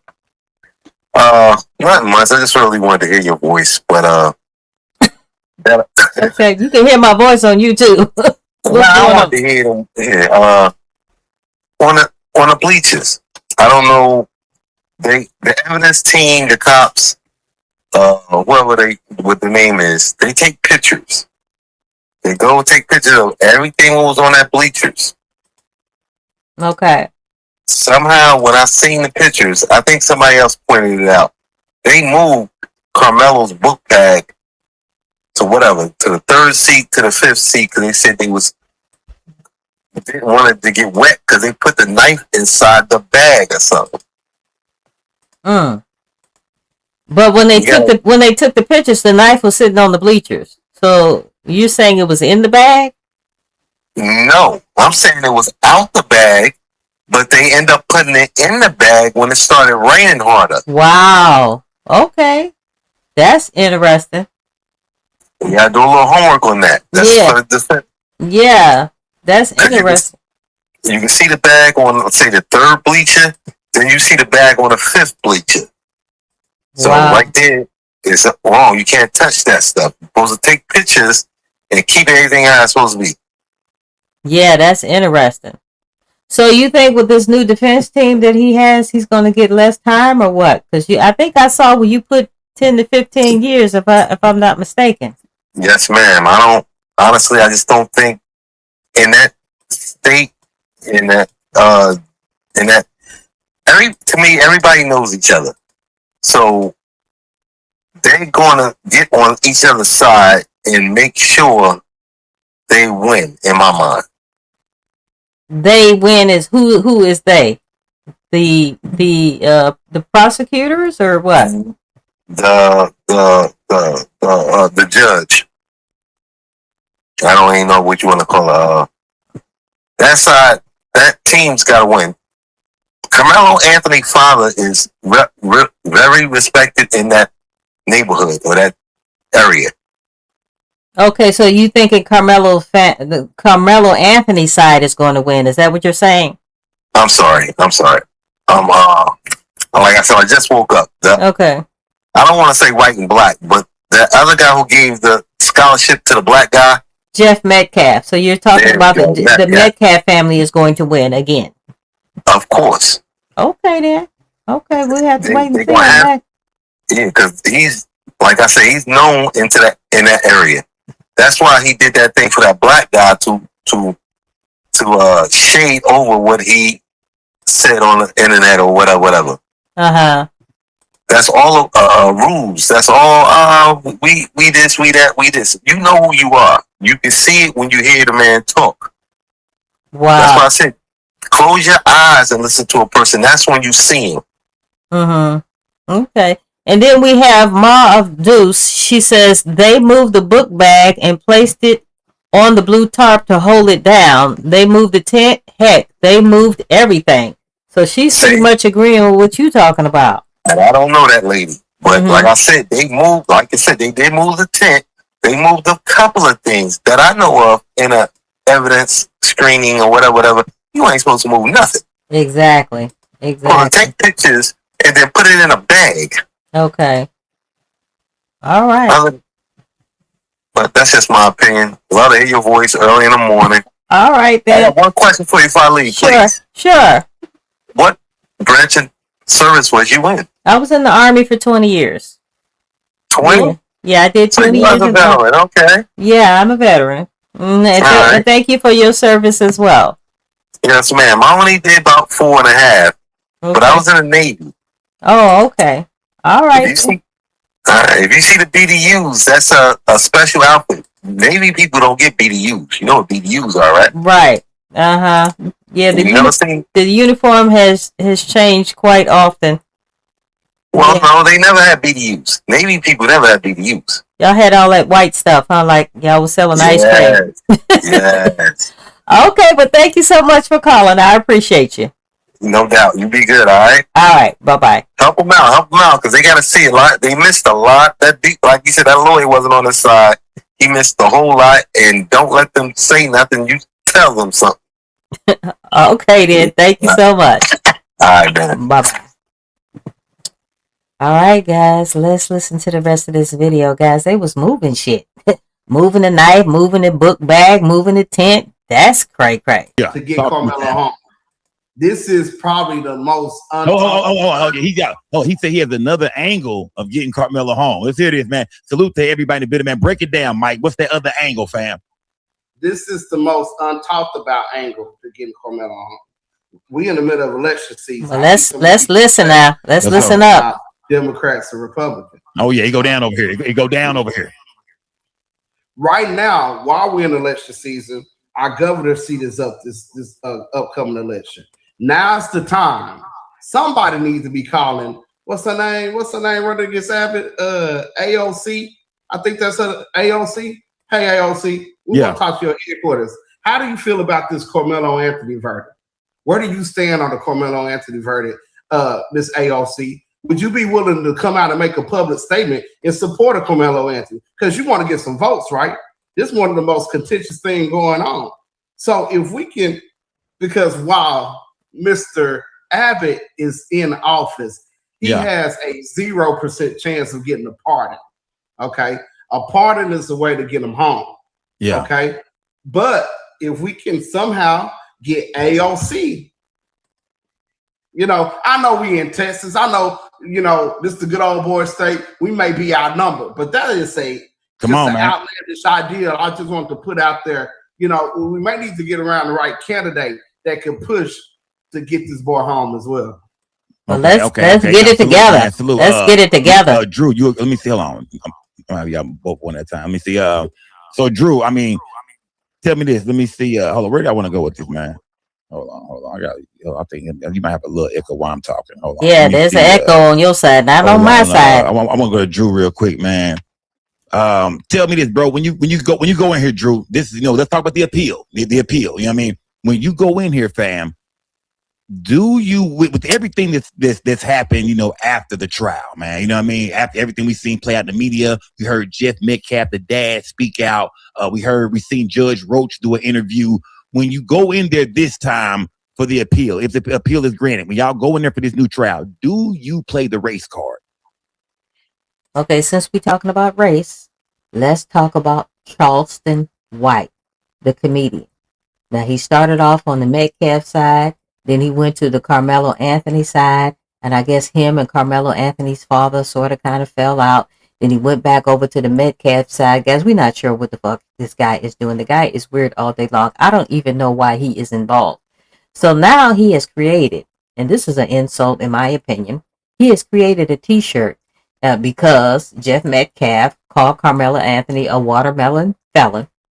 He has created a t-shirt with Karmelo Anthony's face on it, looking like a watermelon. And I believe the proceeds of that t-shirt are going to both sides of the family. It's going to the Metcalf family and it's going to the Karmelo Anthony family. The guy is weird. Why he was even in this whole thing is bewildering to me. And from what I understand, he put up $75,000. I don't know whatever happened to that money, but this whole situation is sad. Not Break yet. it down. Break it down. Tell me, when does that race car come out, if it ever comes out? I mean, my thing is this, man. Like, you gotta understand. I'll give you an example. I could say that an officer is a crooked officer, right, in front of a jury, right? Or I could say that this officer made a mistake, right, in front of the jury, right? Both of those lead to the same result. This officer effed up, and you need to find my client not guilty. Regardless if it's because he is a racist and he profiled him, or regardless just because he made a mistake. The statement about a racist, people waiting to see evidence of that. So I can't just stand up and say that without presenting some pretty good evidence of that. That's why I would go with he just made a mistake, because we all human. You see what I'm saying? I ain't really got to prove nothing to you. Thank you so much, Ma of Doyce. I greatly appreciate the $5 donation. Guys, my contact information is down here. I greatly appreciate your support, guys. Please make sure to like, comment, share, and subscribe. I would greatly appreciate it, guys. To show you that somebody made a mistake. Now, I'm going to correlate that with this race thing. The race thing, I think is legit. I think it's important. And I think that it's powerful. But I don't think that that's something you get all in the media with prior to trial, so these white folks know what your plan is, so your right hand know what your left hand doing. That's an argument you keep in your back pocket all the way through trial. And you elicit testimony that this could have been about race. And then once it's concrete, you drop that bomb on their ass. And it's nothing they can do about it. They couldn't have prepared for it. They can't respond to it. They better be able to think on their feet quicker than me.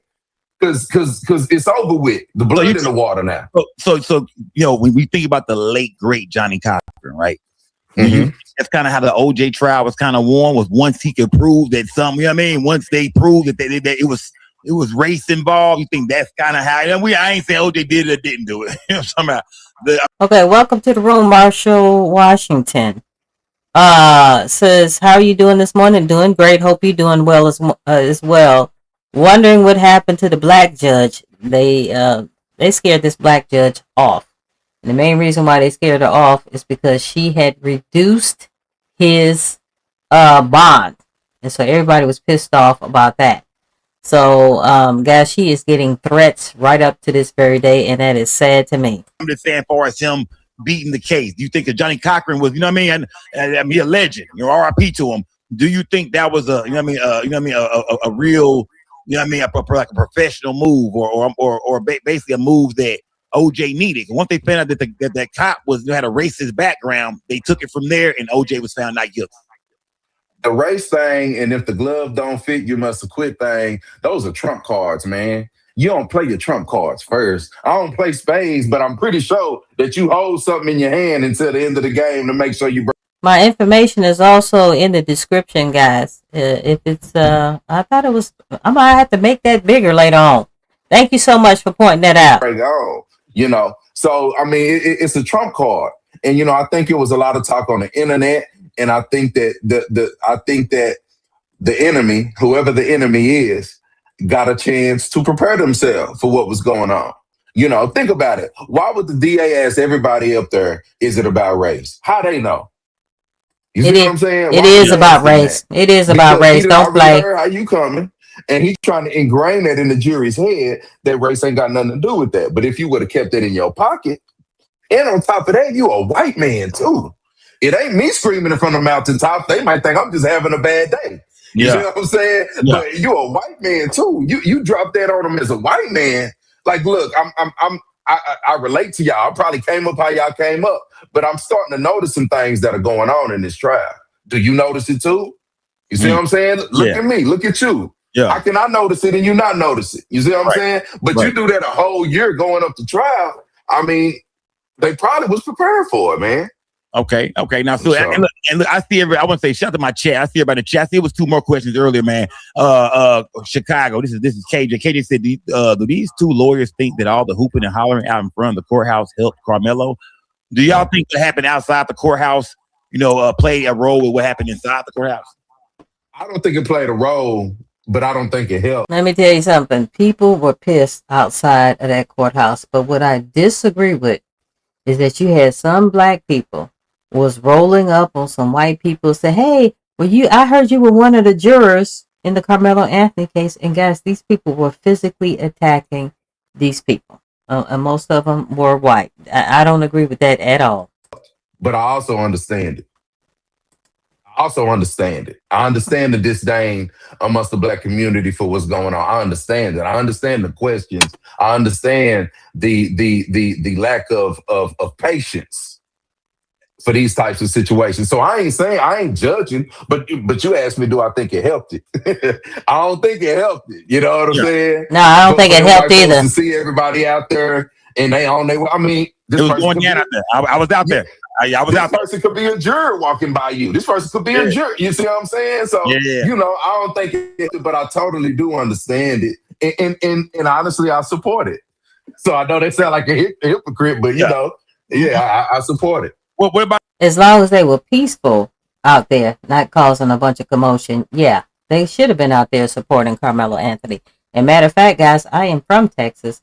And I missed the trial the verdict by like 1 day. I happened to be in the state of California at the time it happened. I was hoping I was going to be there. But as long as it's peaceful out there, let them stay out there. How about you, Mike? How you feel about what was going on? It was all over the news, man. We seen one girl slide on her knees during the verdict. You know what I'm talking about? It was going down out there, man. I mean, it was going crazy. Like, how did you feel about that? You say, man, this is going this is gonna hurt, man. We seen Jake Lang out there. We'll get that later on, but we seen Jake Lang out there. We seen a lot of confusion, man. Do you think that and a lot of people said those guys were plants, like Jake Lang and some of them, the people that were showing up, kind of cranking it up. Do you think that helped or hurt it Karmelo's case inside the courtroom? You on mute, P.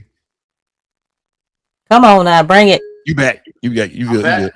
Yeah, I don't think it hurt. I don't think it helped, but it like Drew said, you don't want a juror to see that and take the wrong, approach. I think the lawyer should be quarterbacking all of that, and I think that's the problem with.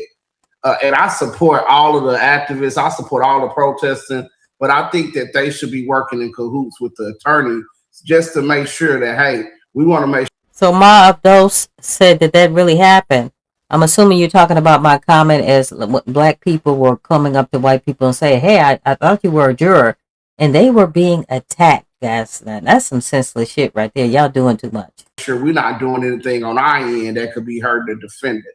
And I'm not saying that it did. And I definitely agree with what they were doing and their purpose outside the courtroom. But, again, just working in cahoots with the attorney to see when is the time to pull that trigger may be the best thing to do in this situation.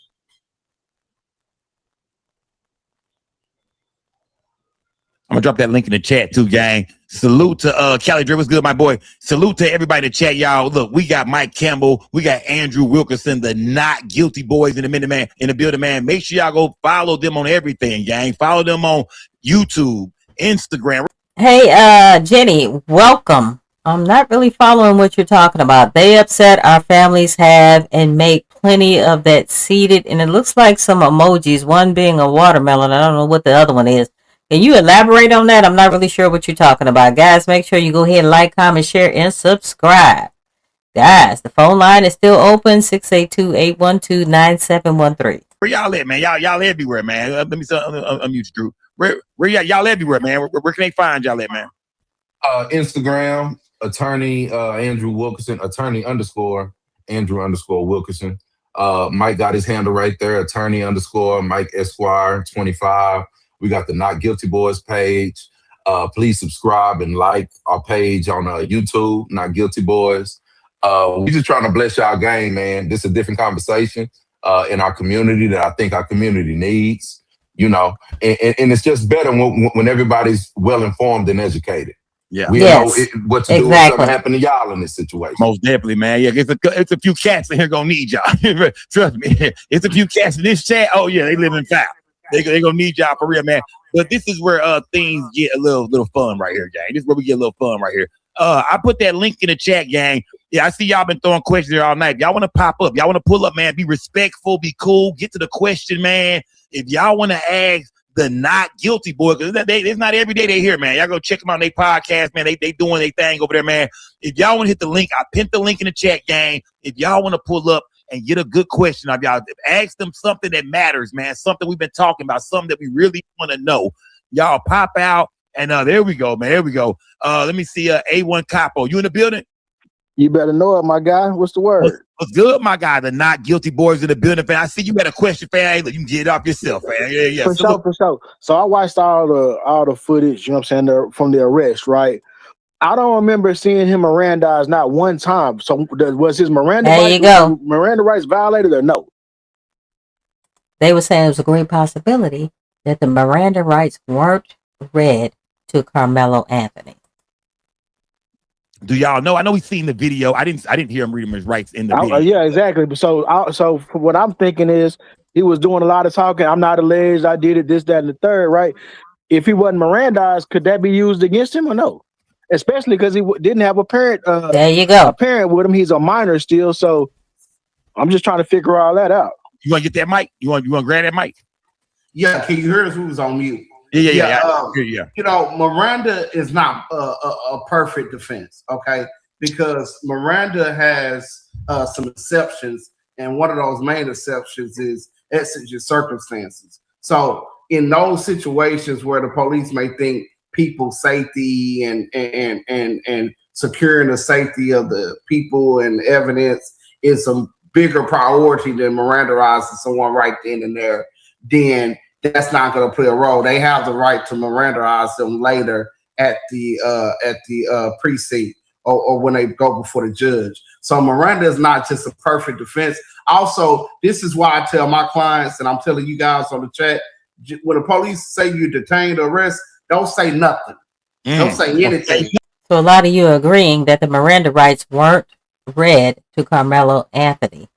But like I said, guys, somebody, even yesterday, somebody brought up the fact that it was a great possibility that cop cam audio was edited too. They editing shit all over town with this case, guys. This is sad. Don't say anything, because at that time, them voluntary statements, whether you're Mirandaize or not, they're going to be used against you. And they got a body cam sitting there recording everything you say. You ain't talking your way out the situation. You're not finna convince them that that you're right and they're wrong. Just don't say nothing. If you gotta take that ride, be a G about it. Take that ride, call the Not Guilty Boys, and we gonna come fight in court and get this behind you. Let's go, gang. Let's go, man. Let's go, man. And one more question, and I'm gonna drop down. So when it first popped off, right? Did they not reach out to y'all, or I mean?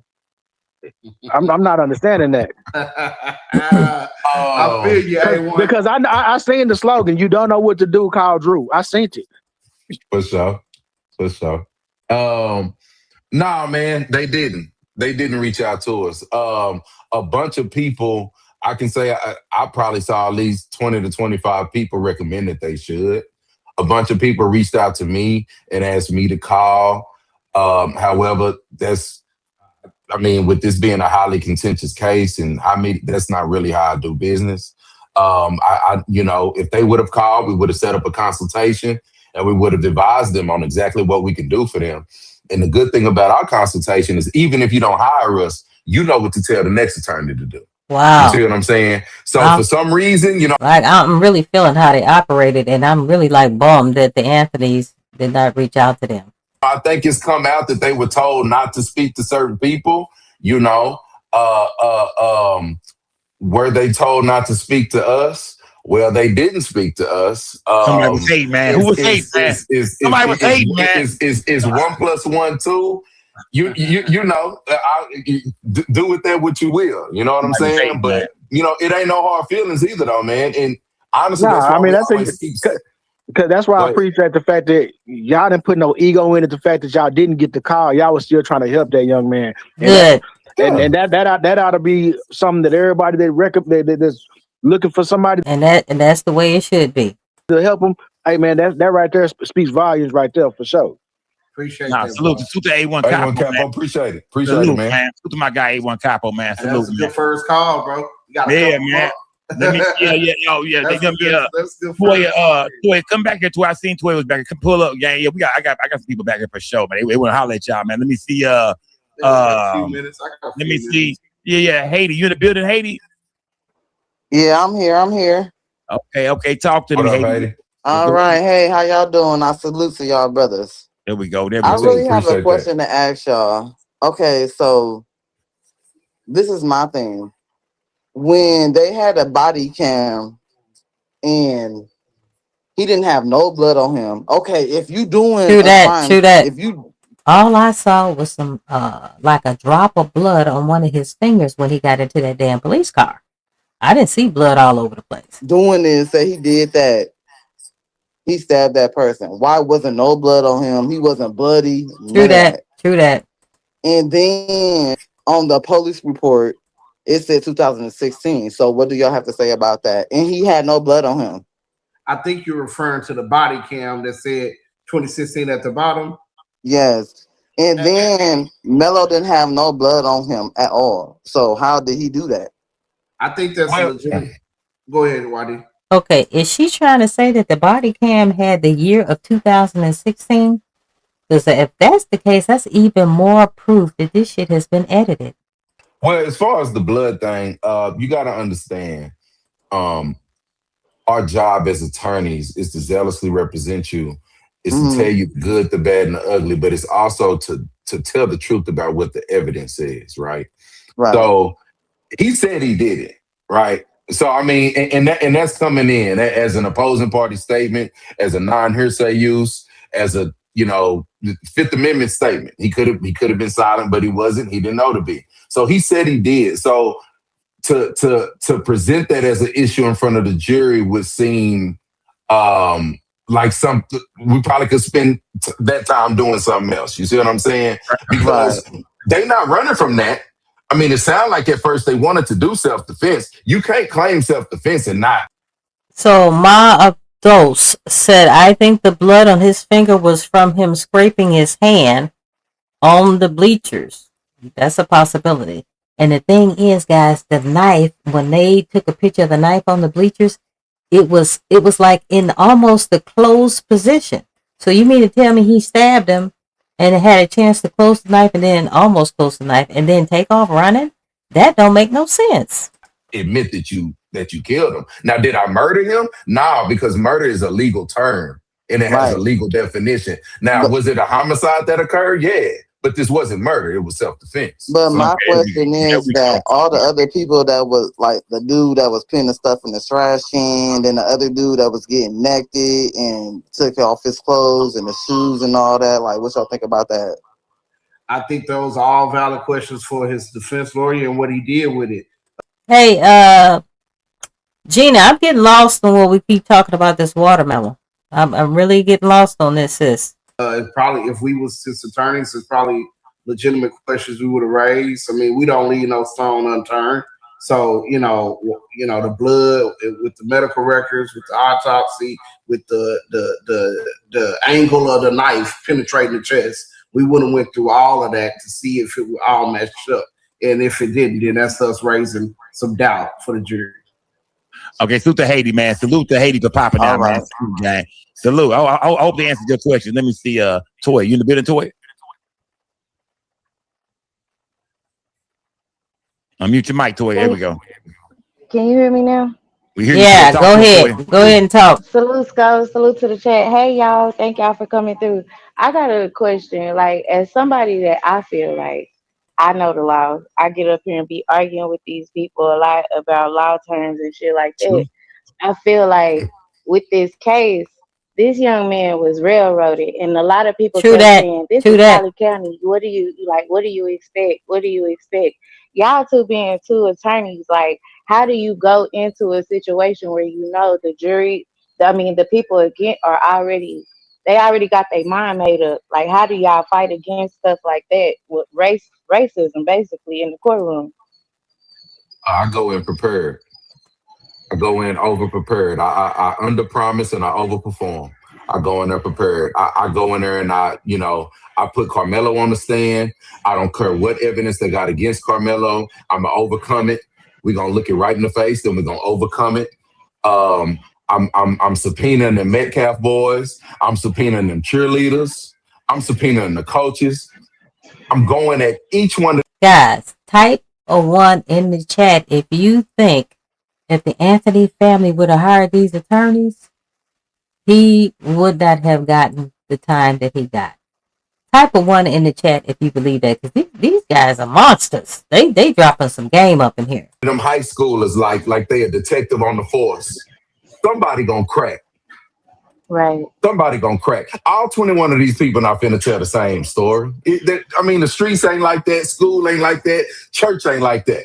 You see what I'm saying? It ain't possible if you put in that work. So I'm coming in there and I'm throwing everything at the wall and seeing what sticks. See, the issue that our community has with this trial is that the lack of things that were done. If they would have did everything front to back, us as a black community, I think we would have still felt like 35 years was effed up, but would nobody be talking about these attorneys?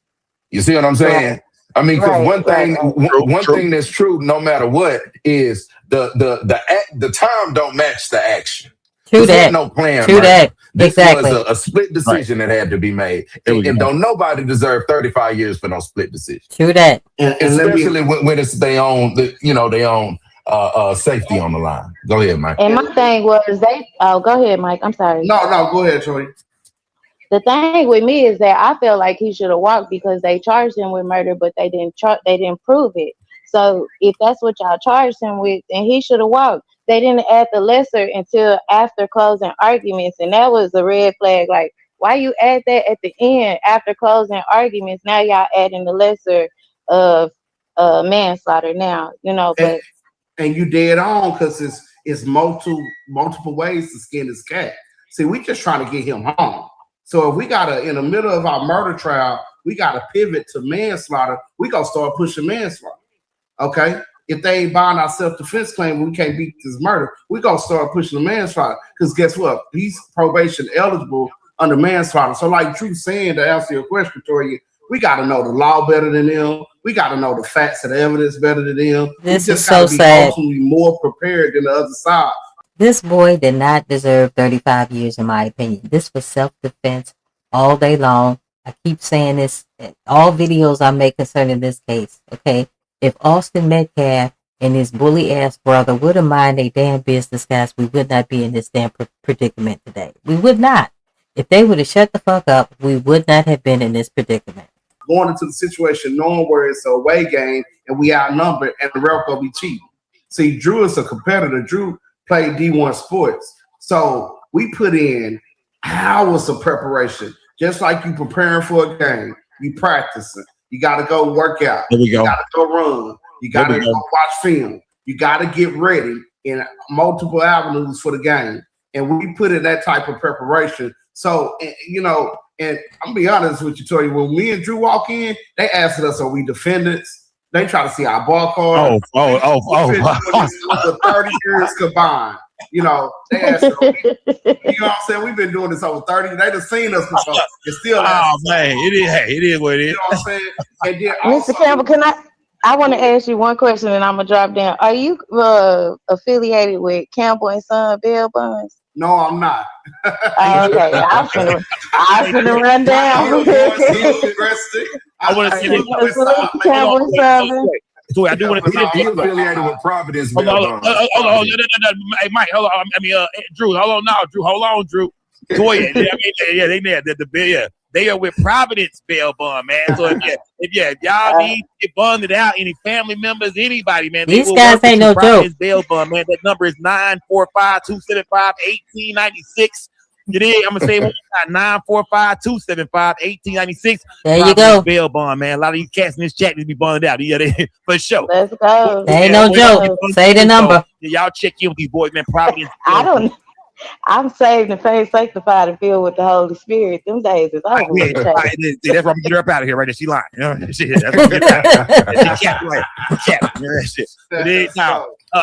gonna keep y'all too much longer, but I want you to holler at my boy D Jones. D Jones, you in the building? D Jones, you in the building? D Jones. Come on, D Jones. Be muted. Yo, what's up, Skull? D Jones, talk to me, man. D Jones is law enforcement, man. It is, like, I mean, D Jones. All right. D Jones, what's good, man? Talk to the people, man. We got the not guilty boys in the building, man. Talk to them, man. No, I just wanted, the day right after it happened, you had me up here, and you was like, "Oh," and I told you the lawyers was just lazy. That was true. That they were lazy. They pulled no tricks. There was no stops for. I never felt like this was unlawful. Right? This wasn't premeditated. True that. You should have never been fighting. Now this coming from a damn police officer. Okay, this is coming from a damn police officer. A murder trial. It should have been a manslaughter trial at best. But it's Texas, right? Texas got hard perimeters. I work more on the federal side than I ever worked on the local side, and I've had to deal with Texas a lot for their misuse of code and and law. So this was misuse of law. This was incorrect. He should have been fighting manslaughter. I don't understand why the lawyers didn't push manslaughter, even if the way we've always seen it. If we had to show our hand and say, okay, well, he did kill him, but he killed him unlawfully, and this is manslaughter. This is not murder. You have to just show that hand. That's kind of, y'all already answered my question. That's what I was going to ask y'all. Why wasn't that? Because I've seen it. I've been to hundreds of trials, and I've seen, sometimes they have to say, yeah, well, he did it, but this is why, right? So I don't understand why that wasn't used, and y'all kind of answer that. So E-Nice's message, and I highlighted here on the screen, it says, now if you listen to the case, a lot of people has been threatened. Why not the jurors? Guys, I don't think we know who the hell the jurors are. Okay, I could be mistaken, but as of today, I don't think anybody knows who not one juror is. Jones is that you could get it two ways. You could get it in the guilty and innocent side by asking for the lesser included offense in the jury charge. And you can also get it, even if they come back and find you guilty of murder, on the punishment side of the trial, you can still ask for them to find that he committed this murder out of the heat of passion or sudden passion, and still ask for manslaughter punishment on the punishment side to reduce that range of punishment from 5 to 99. Okay, guys, we're gonna hold this up right now because Gina, evidently, she want to make a fruit salad up on this motherfucker. Okay, so I have to remove your ass. Okay, I don't know why he keeps talking about fruit and shit. She got to go. 2 to 20, and that's a big deal right there. You see what I'm saying? So it's multiple ways they could have argued manslaughter and heat of passion. But you're absolutely right. Shout out to D Jones, man. So to my boy D Jones for popping out, man. He said y'all already answered this question for real, man. Worldwide, but I'm gonna take one or two more, gang. Worldwide Bullies, you in the building, fam? Worldwide Bullies, this your time to shine, my brother. This is come it, on, my brother. Come on, get up there. Come on now. Worldwide Bullies, you there? What's good? What's good with your money? I just wanted to ask the fellas, let's go. If there was any kind of ethics violations on that jury situation, because I know that the guy asked the lawyer asked like, hey, you know, you excluding all the black jurors. So you know, what's the deal? Is that like some kind of ethics violation on their behalf? Well, I think you're referring to the Batson challenge that was made.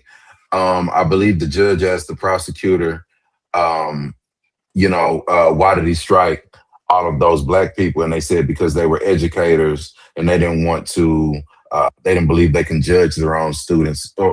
That is a crock of bullshit. Okay? That is a crock of bullshit. Why they would strike the black jurors because they were educators. Whatever the reason was. The solution to that would be, they would need to look at the entire jury pool, right? Because the jury fills out questionnaires and they tell you what they do for a living.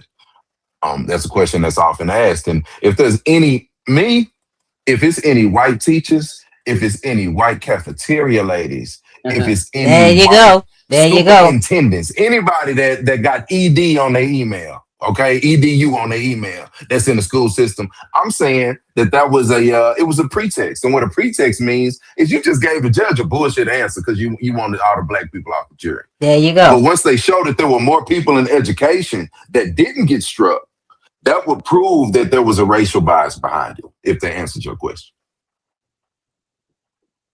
Worldwide Buzz, that answer your question, fam? He on mute again. Worldwide Buzz, you hear me?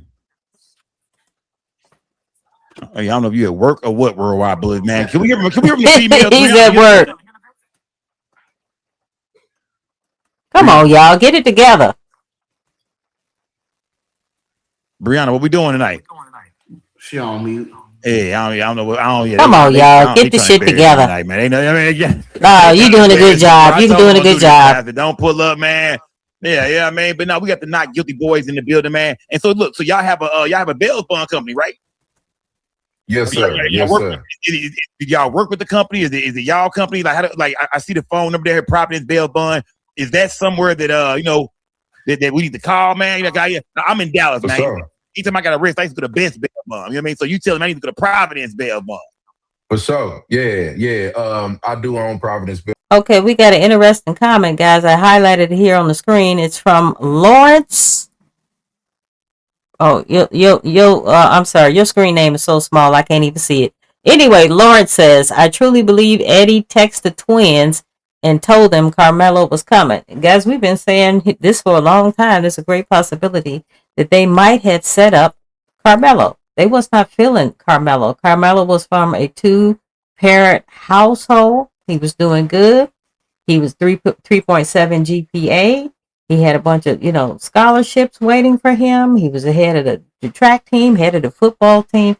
Guys, I'm sure he was a good looking guy. I'm sure he had a couple of girlfriends, this, that, and the third. And I think they were hating on his ass. Bonds, we've been doing the build out for 2 months. It's right there.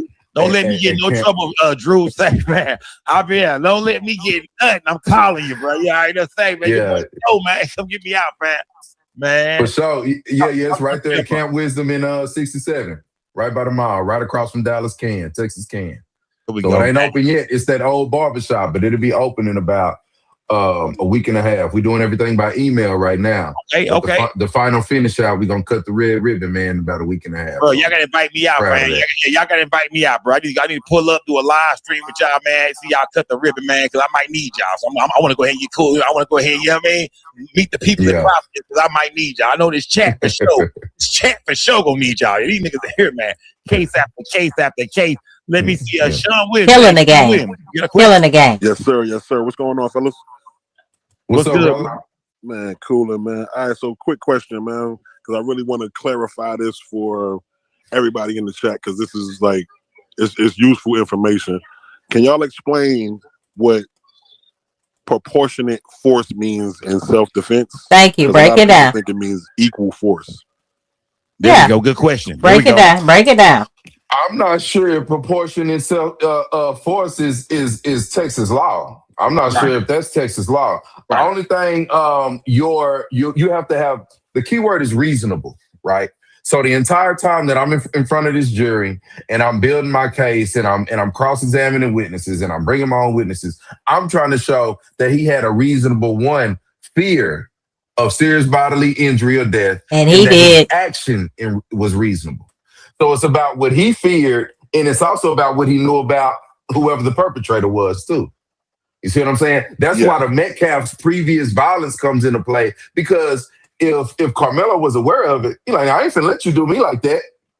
You see what I'm saying? And that matters. That plays into his reasonableness and believing that he needed to defend himself. Yes, hope that was a good answer to your question. Yeah. Yeah. Definitely reasonableness, man. But I think proportionality is part of Texas law, though, regarding self-defense. No, the two standards is either deadly force and non-deadly force, or 9.31 and 9.32 of the code. Okay. So it really Guys, let's check this out. If these twins had even walked past you, and I'm talking about you, 6'1", 220 pounds apiece, I think you would be on guard. Like, okay, what the fuck about to happen? The average person would be on guard. Now you're talking about two corn-fed twins, 6'1", 220 pounds, they're apiece. They're being very aggressive towards you. They're pushing on you. They're demanding that you do shit. Leave the tent. Come on now. You would be on guard. Don't fuck around and play. Boils down to whether, and it's certain prongs that you have to meet to be considered reasonable. But one is presumed reasonable in his actions in self-defense as long as he meet these prongs. Number one, not committing a crime at the time he acted, not provoking it. See, they tried to say Karmelo provoked it. And he didn't. He didn't. By refusing to leave the tent. No. They're trying to say Karmelo provoked it by saying, that's why all 21 of those students said Karmelo was sitting underneath the tent because Eddie invited his ass underneath the tent. He was on his cell phone for 9 minutes, looking down, texting or doing whatever the hell he was doing. And when he looked up, the Metcalf twins were standing over him with two other guys. They were up on him so close he could not even stand up if he wanted to. Okay? They were the aggressors, not Karmelo. That Karmelo said, touch me and see what happened, or something to that extent. Don't touch me or something, Hey, Lala. Yeah. Lala. They used that, and in the jury charge, they put this provocation by difficulty in the jury charge, which is not in the Texas Penal Code. So that may be an appealable issue right there, because the jury charge has to track the code, and for sure, proportionate force that you're referring to is not in the code. It's just whether or not you meet these prongs, then you presume reasonable, and as long as your actions is reasonable, then you can argue self-defense. So that's how it works. Okay. All right. So Sean Williams, show me your team. Sue Sean Williams. I can't give you every. Sue to my guy Sean Williams, man. It's me. You got a question? It's me. No, I'll just say this, man. Shout out to you, Skull, one of the coldest vloggers on this. Come on, man. You know I've been doing this topic, man. Come on, bro. You feel me? I've been doing it before. You feel me? But shout out to the two brothers on the panel, the two attorneys. Yeah, they bad. A brief statement. They some bad brothers. To people who facing cases, man, the biggest mistake we make is allowing attorneys to convince us not to get on the stand and testify and tell. Do that.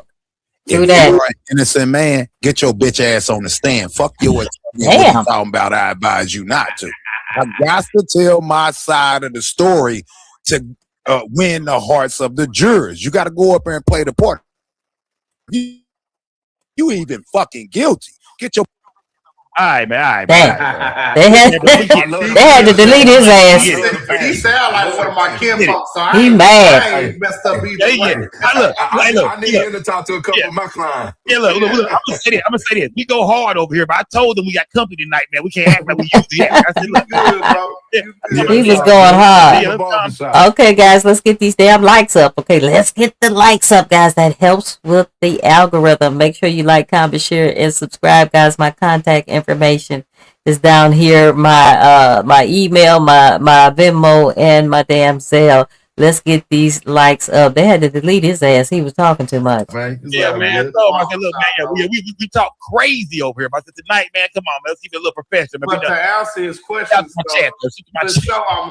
For sure. And we tell the jury, you know, he has the right not to testify. Y'all can't use that against him in y'all deliberation. But we all know human nature go kick in, and people want to know if you innocent, why you not gonna tell these people you innocent. So no, he's right. You gotta make that decision yourself. Nah, for sure. I agree. Hey, Yes, if I'm gonna go down swinging my sword. Do that. I'm getting on the stand. But the real issue is, man, and it comes from talking it all. See, if you don't say nothing at all, you get to be more strategic on taking a stand or not. But now that you done said something, you kind of got to go up there and explain to these people what you meant by that. Right. Or they going to come up with what they meant. I mean, come on, man. Touch me and see what happens, bro. It ain't no hood, no street, no corner, no block, no nothing where that is a threat, bro. That's not a threat. That's basically like, leave me the fuck alone. Like, I don't want, I'm sorry. But it's basically saying, bro, step off. Like, I ain't trying to play with you today. But hey, if you play, we can play. And that's not a threat. You see what I'm saying? It's only a threat once you get north of. No, that's not a threat. That's a damn promise. Okay? You're going to fuck around and find out. Touch me and see what happened. You're going to fuck around and find out. And I would have said the same thing. There is no, and I've said this before, there's no way any of those Metcalf twins could have told me to leave. You should have got a damn coach, or you should have got an adult to ask him to leave.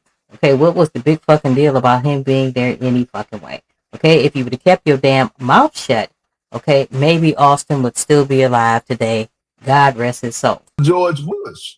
Right, You see what I'm saying? So that's the things you got to be thinking about when you know you are honorary and you don't want to be seen at the Walmart on Wheatland or whatever, and you got your kids all, you know, in Plano, and you think that make you better. Okay, well, wait till the white folk get a hold of them. Right. You see what I'm saying? At some point, it's gonna be a crossroads where they picking yours or theirs. At some point. Man. At some point, I hope y'all hear what he's saying, man. That's real.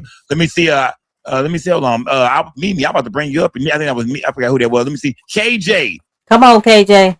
What's good? Turn your mic. Let me see. I control the mic. Hold on. Let me see. We turn you up a little bit more. KJ, talk to me, my brother. Talk to me, fam.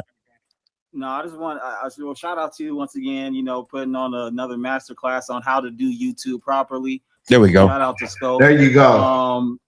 Now, I just got a question for these guys. Do they think the witnesses were that testified on behalf of the prosecution, do they think that all the witnesses were railroading Karmelo? Because that's what we're hearing, that all 21 witnesses that were pretty much saying the same thing were coached into railroading Karmelo. I think they were doing what they was told to do. Absolutely. It's a room. If you go in Collin County courts, you got the two doors that open up. You got a room to the left, a room to the right, and you got the court doors right there. Prosecutor be sitting in there telling them what to say, man. Let's listen to what, and I'm going to highlight it again, what Hey said here. Hey said he was 17 years old at the time. It appears his parents were not that knowledgeable to speak up. Well, you know what? They had a good-ass kid, okay? They had a good kid. They had probably never been in this kind of predicament or even a similar predicament ever before. So, no, I don't think they were very knowledgeable. It's straight like that. It ain't no, and it's all in the game. You got to know how to combat that. That's what I'm not saying anything outside of that, though. Like outside of the normal game, do you think there's people are saying like they were paid off? I don't know. I mean, I'm not a conspiracy theorist, bro. Like maybe they were, but I don't know that they were. But what I do know is that a Collin County prosecutor in my murder trial 2 months before was telling the witnesses what to say. I do know that. So I do know that they are totally capable, and that's something that they are willing to do. 100%. So KJ, it's a possibility, brother. It's a possibility.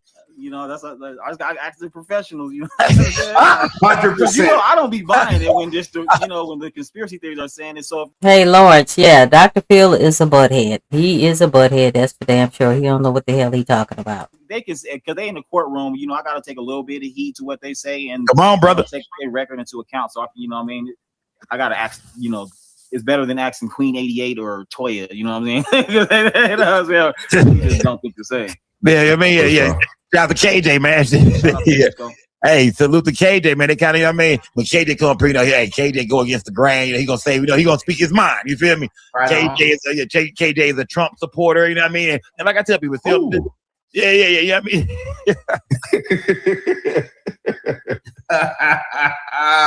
Okay. You gonna pull up and fight for Donald Trump and go in, but So I just highlighted Ezekiel 365 days. He said Carmelo's parents, the church, the culture, community, Carmelo himself failed him. What y'all think about that? hey, on this platform, I do allow everybody to pull up and be who they are. You know what I mean? I don't, For sure. I don't care what you voted for, what you represent, man. Pull up. Let's open the conversation up. Let's chop it up, and that's how I treat everybody, man. It was. Let me see. I see some of y'all. Brianna, you there, Brianna? Hey, Ezekiel, the phone lines is open. If you want to get on the mic, any of y'all want to get on the mic is still open, guys. 682-812-9713. Yes, I'm here. Can y'all hear me? There she goes. I hear you. We hear you, Brianna. There you go. We've been waiting on you, Brianna. There you go. Perfect. Okay, Andrew and Michael, y'all should have got my resume like a couple of days ago. But my question is, get your resume. We did get your resume. Hey, here we go. He's trying to get a job. Very So, impressive. my question- Very impressive. Well, thank you. I know I hope to hear from y'all. But I came to ask, because I'm sure y'all see the court of public opinion. What do you think is like the biggest misconception or misunderstanding of, I guess, what we're seeing on social media versus the reality of like the law? The biggest. You mean just me thinking of one in general, or relating to the Karmelo case? You're relating to the Karmelo case. I see a lot of people in the comments saying that, he was, maybe that it was cool for him not to take the stand. I think that there's a misconception in our community, and they think that not talking to the police makes them look guilty.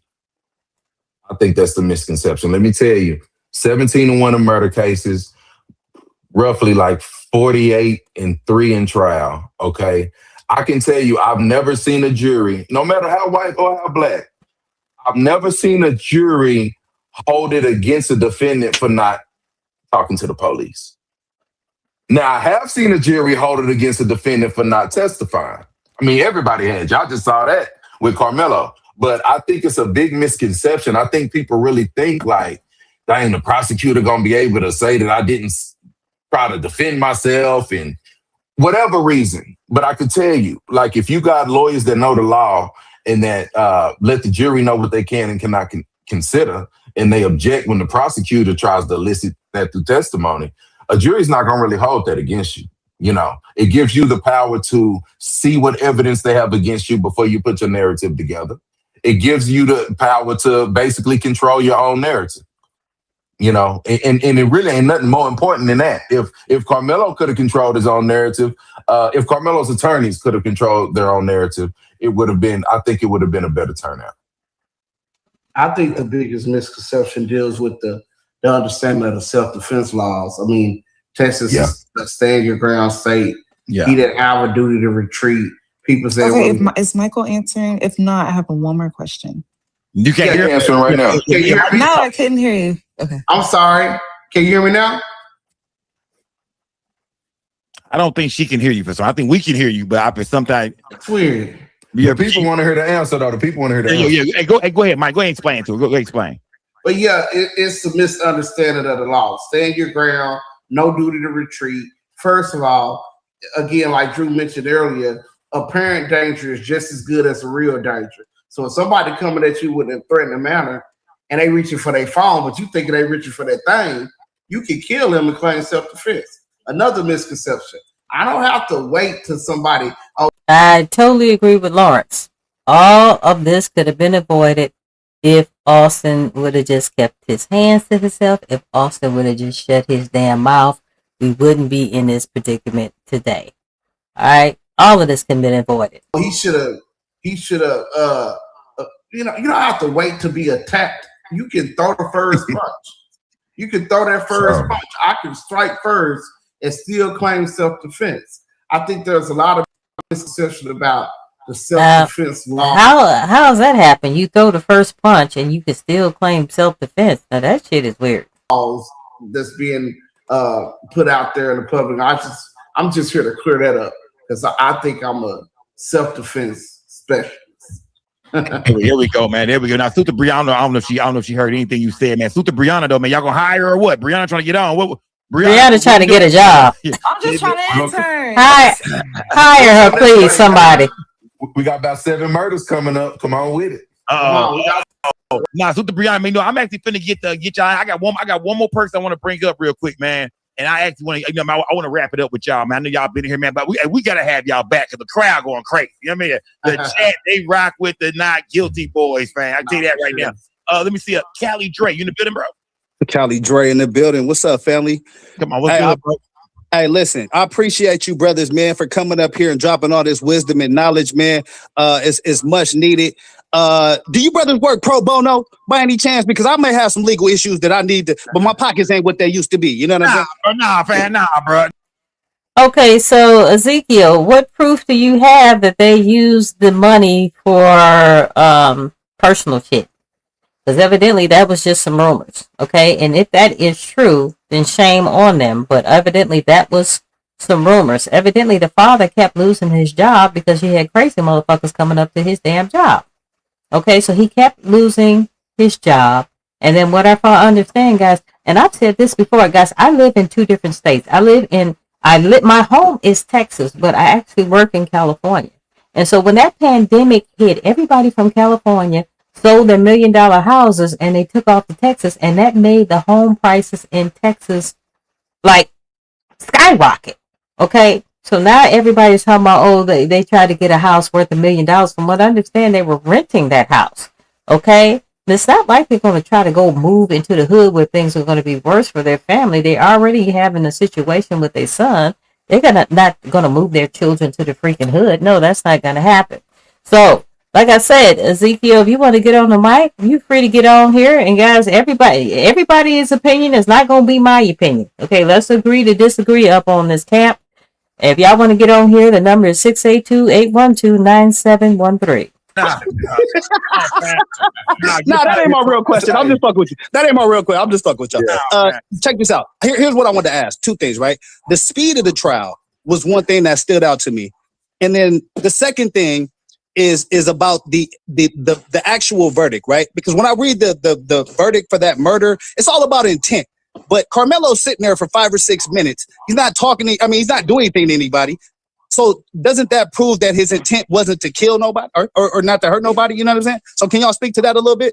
All right, guys, we have to get rid of Ezekiel. He's doing some name calling up in his camp. So goodbye to your ass. How about that?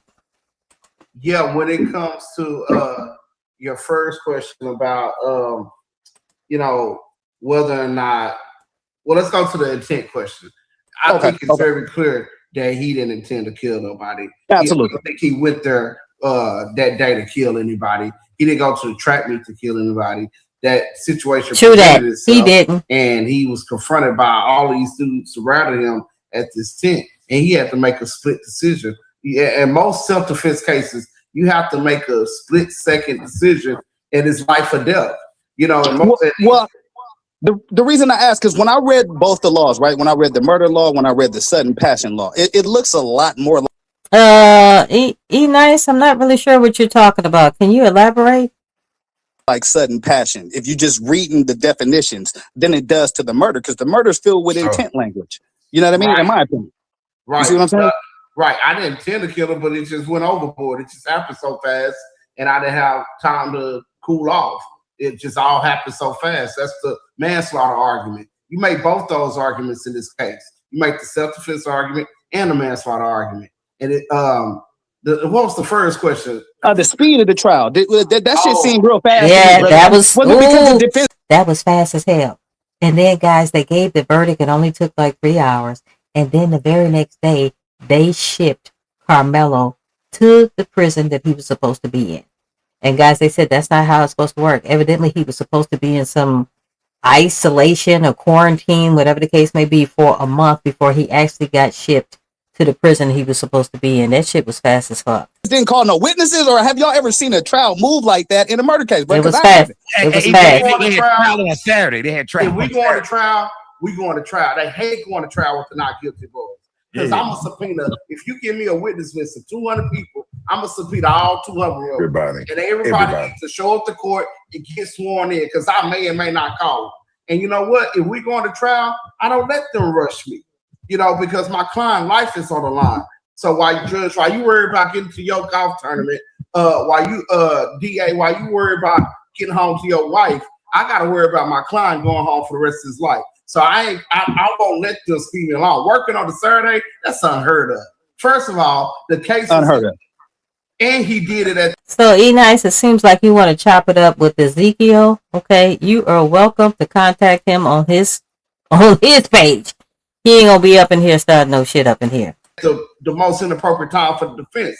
That's the same person I'm talking about, E-Nice. That was Ezekiel. Go ahead and you can message him on your page. I'm not dealing with no buffoonery up in here. Did it when it was their case in chief. So while the jury driving up the court, dreading that they have to be there that day, it's me. Now the ball is in my court. So now they looking at me as I ask my questions and present my case. Like I'm the one holding you up here when it was the judge that brought y'all up here on a Saturday. Absolutely not. Look, I go to church on Saturdays. My family need me on Saturdays. I ain't coming on Saturdays, Your Honor. No. And you know what, guys? I talked about this yesterday, and E-Nice has brought it up again. A family member was the warrant. The warden. No, the family member is not. His name happens to be Metcalf. The warden of the prison name happens to be Metcalf. There is no relation to Jeff Metcalf, Austin, and Hunter. I appreciate your perspective on that. Thank you, brothers, man. I appreciate it. Salute, man. Salute, gang. Salute, man. And what I'm saying, these are the last I'm gonna take to say two ladies. Auntie, you in the building. Hey, Scott. Hey, not guilty boys. How y'all doing? I'm sorry, man. How are you? Okay, so my question is, and I'm concerned about this because what happened to Hunter's confession that his brother picked up his bag and gave it to him. How he gave it to him, I don't know. But when people are walking around saying that it was intentional, it was his intent to unalive Hunter, Karmelo would not have had the bag, his backpack, had not Hunter picked it up. Am I right? True that. Look, I mean, you may be right, but we'll never know. You want to know why? Because they didn't even subpoena Hunter. They didn't even get him on the stand. You supposed to get that boy front and center in front of all 12 of them jurors and cross-examine him. Because he has confessed twice. He has confessed to his brother being the aggressor twice. There you go. All I would have did is and I didn't know that. I didn't know that Hunter sat up there and said that his brother was the aggressor. So you got a lot of people saying that the twins were the aggressors, including Hunter. And here we are today. This boy still got 35 years. That shit don't make no sense to me. His news interviews, I'd have sat him up there. I'd have authenticated the news interviews, got him in the evidence, and then he could get his popcorn out after that. I'd have just played it for the jury. Right. And isn't that odd that the defense did not play it? Did the judge deny it, or did he just not play it? That's what we got to learn when these transcripts come out. We gotta learn that, did the judge make a ruling against it? But either way, he could not have denied Hunter coming to the stand as a witness. He was an eyewitness to the situation. So Hunter for sure could get on the stand if we call him. Did the defense call him? I don't know. Okay, Look here, guys. Type a 1 in the chat if you heard that Hunter said that Austin was the aggressor. This is my first time hearing that. Put a 1 in the chat if you heard that Hunter said that Austin was the aggressor. I've never heard that. Multiple paths to cross-examining him. Just because the state didn't call him on direct doesn't mean you can't cross-examine him. What a seasoned attorney would do is then you would call him on direct. Well, you can't ask leading questions to somebody that you caught on direct, right? Well, until they show in front of the jury through their answers that they're on the other team's side. So as soon as he got the answer, like he was the state's witness, judge at this time, I would like to the record to label this witness as a hostile witness. May I begin my cross-examination? Yes, you may. Bada bing, bada boom. Now you've called this person yourself, and you get to cross-examine them yourself. But that's what I'm saying. It's so many avenues to executing in this situation that weren't taken. It's just no excuse for it. Right. Thank you, Scott, for letting me. Y'all have a good evening. Salute to Auntie Fee, man. Salute to Auntie Fee. Chrissy, you in the bit Classy, Miss Classy, my bad. Miss Classy, you in the building? Come on, Miss Classy, Yes, bring hi, it. gentlemen. Thank you for having me. Salute. I have a couple questions, please. Come on with it. Let's see how many we can get through, Miss Classy. Yeah. Okay, so real quick. Okay, so with the new surveillance coming out showing that, and also the witnesses that saw the surveillance prior to the trial, they all kind of testified the same, saying that it did. So Ma Abdos said pretty much, not those exact words, but Austin did grab the bag from Karmelo. Look that to be that Karmelo was assaulted by more than one person, and that's what it looks like in the video. So wouldn't the Texas multiple assailant doctrine fall into place at that point? Absolutely. Shout out to my sister Carnisha Campbell. She's been inspired by this now to go to law school, and she want to be a lawyer like me and Drew now. But in the midst of that, she brought that up, and you guys are dead. We got Nelson in the house. Thank you, Nelson, for joining. Yeah, right. He can be held liable for the actions of Hunter. And but Hunter said Austin grabbed the bag. See, that's why you need a seasoned lawyer. You grab my bag. Now you may try to rob me. You trying to rob me? Come on. There you go. There you go. I have a right to defend my property too. So defensive property come into play. I don't know what you're doing. All I know, I'm perceiving that you said you're attacking me and I need to defend myself. So yeah, I think them surrounding him, we would have highlighted that at trial and said, hey, he didn't know what they was going to do. Exactly. All you know that he was in threat of imminent danger. He needed to defend There himself. you go.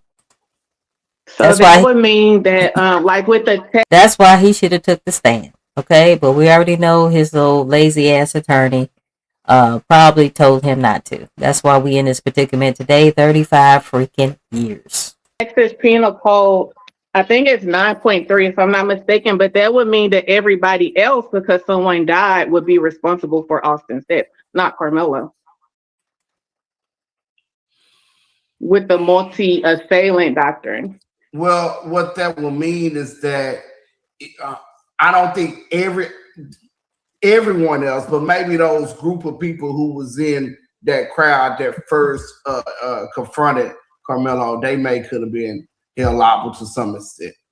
Hey guys, because we're about to get down to the end, guys. I got about 11 more minutes, guys. I appreciate y'all being in here, guys. Make sure to like, comment, share, and subscribe. So, guys, I did a little poll, and it says biggest day. Will Karmelo Anthony's new defense team get him less time? 82% of you guys said yes, and 18% of you guys said no. Okay, so things are looking up. To some extent. Because I think it's the law of parties. Yeah, the law of parties. Law of parties, yep. Yeah, it applies. Okay, yeah, Miss Classy. I see you. I see you on your yeah, you on your grind, Miss Classy. Yes, because I'm like I've been doing a lot of research because I just want him to be free. Mm-hmm. And then also I saw something where they was talking about his wound, Austin's wound, and the size of it seemed like force. So wouldn't that, considering Karmelo was sitting down the whole time, he's only 5'9", 130 pounds. Austin was 6 foot, 200 and some pounds. There's no way that type of force could have been implemented by Karmelo sitting down, reaching his chest. So wouldn't that say that during... Guys, if you rewind this video to the beginning, I have somebody alluding to the fact that it's a great possibility that it was Eddie, who is Karmelo's alleged friend, that stabbed Austin. Austin launching toward him and assaulting him, or somebody attacking him, that's how that happened. And he basically, the force was caused by himself. It was like self-inflicted. And because there's no way Karmelo would have been able to put that much force sitting down with someone that did. Sorry, Miss Classy, but that's where his defense dropped the ball, because he didn't put up any medical experts that could explain that. He didn't put up any mitigation experts who could have maybe did a reconstruction of the scene and what actually occurred. But putting up experts to help explain that to the jury is where the defense dropped the ball by not doing so. But yeah, absolutely, those are arguments that help raise doubt. See, our job is just to raise reasonable doubt. We ain't got to prove or disprove the case. We just got to raise doubt, and them experts would help that theory get pushed along to the jury. Salute to Classy, man. Salute to Miss Classy for pulling up, man. Shout out to Miss Classy, man. Lakeisha, you in the building? Love me some Lakeisha. Guys, you got to check out Lakeisha's channel. I use some of her content from time to time. Check it out. She has a wealth of information. I am. Hi, guys. And we know. And I want to say shout out to you, gang. We see you on YouTube doing your thing. You know what I mean? Grash, you really been working. You know, I see you. You really been working. Like I want to be an attorney after this case. Like I'm you're doing your thing on YouTube. Yeah, I mean, you most definitely been working. She is doing her thing. I peep over there and look at what you're doing every now and then and see what's going on with this thing. See if I, you know what I mean? So salute to you for sure, gang. You doing your thing. Okay, so I have a question, and I want to know what you guys think. Now, the attorney had made a statement to TMZ, and I don't know if you guys saw it, but somebody actually sent it to me. And some of the things he stated was he believed that Karmelo had sympathy and that he believed that Karmelo was sorry, which I'm like, what kind of attorney says you believe? Then he went on to say that he felt like Karmelo felt as if he was acting in self-defense. And I'm just like, these words just does not sound right. So I'm just wondering, I'm like, why would an attorney, I mean, he did not speak as if he were speaking up for his client, but to say he believed. And I'm just like, because he was never for the Anthony family. Okay. I don't know where they got that clown. This doesn't make sense. But then he was asked, you know, and then the attorney says, but then Karmelo never took the stand, so we don't really know. And I'm just like, what? So then he was asked, well, did you tell him not to take the stand? And then he goes, well, I can't talk about that because that's attorney-client privilege. And I'm just like, the guy's a weirdo. What? What do you guys think? Let's take the gloves off. I'm gonna let Drew get into this. And Scott, this got to be the last one. Let's go. Yeah. Let's take the gloves off. It's the last. Yeah. Y'all go crazy. Go crazy. I got reliable information. And Mike Howard, if he said that to TMZ that it was up to Karmelo, and he tried to make it seem like as if Karmelo made that decision not to testify, he's damn lying. I spoke to the pastor. I know. I know. Supposedly there was some messages, some internet search that would have been damning to Karmelo if he testified. I don't care if he looked up how to use a knife. I don't care if there's any text messages there. We gonna put him on the stand. We gonna overcome all of that.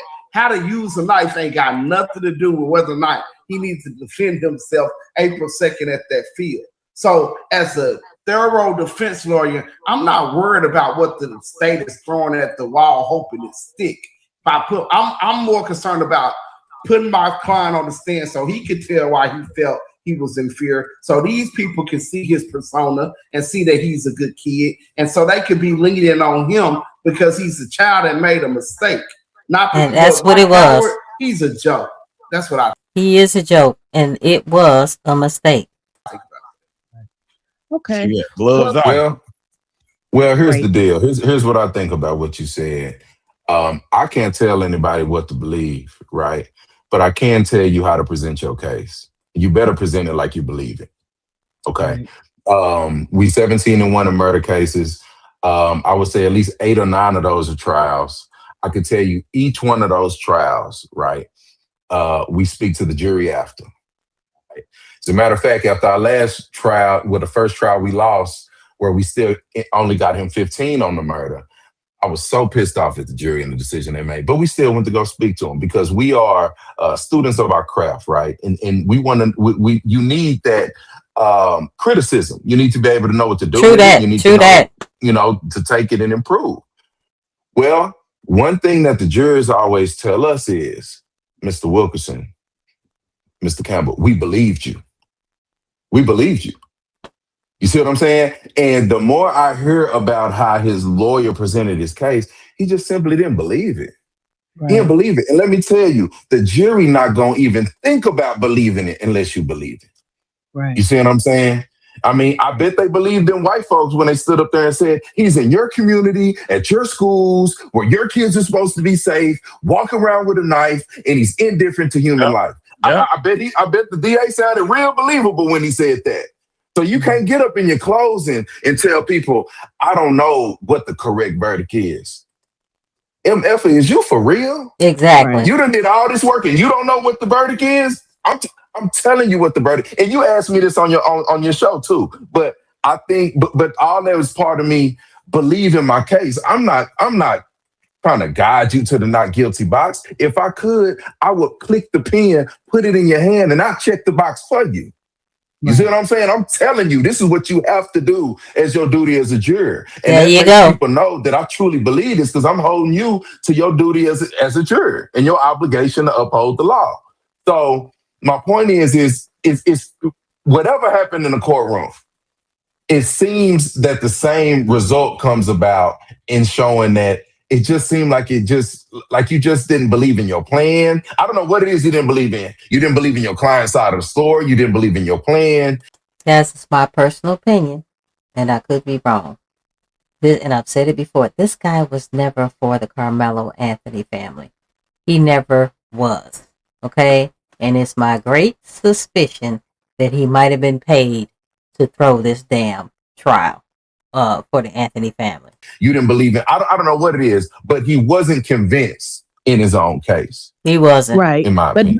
But even in that, he's lying because I spoke to the pastor, their pastor yesterday, and then I spoke to him again today. The pastor said that he told them, you should put him on the stand. He said that the family, mom and dad, told him that pretty much they were not going to do it because the attorney told them not to. So I'm just there like, you go. Going around here lying.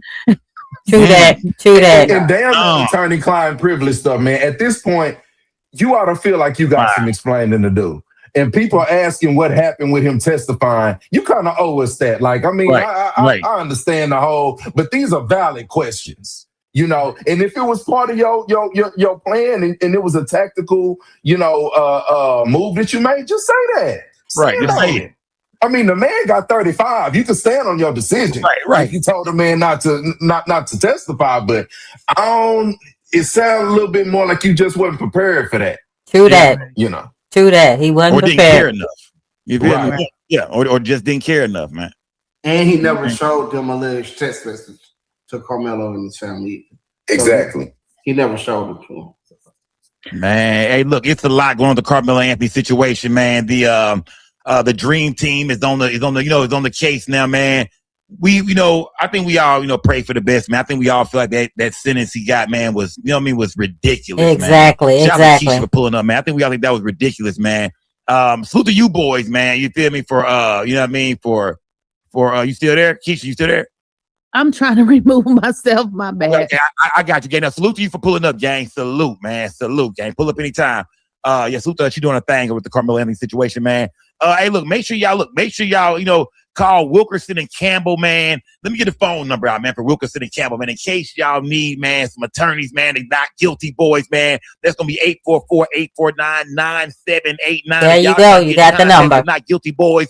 Y'all got a homie that needs some help. You need some help. Somebody in your family, a close friend in some trouble, man, call the not guilty boys, man. Hey, look, I appreciate y'all for pulling up, man. You feel me? Look, hey, if y'all need a third, if y'all ever need a third not guilty boy fan, y'all can always get something. Yeah, I got a briefcase. I got a brand new trench coat. I got a brand new briefcase. Yeah, I'm ready. I'm ready to hit the courtroom. He's like, man, nigga, please, you ain't finna read. Nah. You're good, Scott. Hey, man.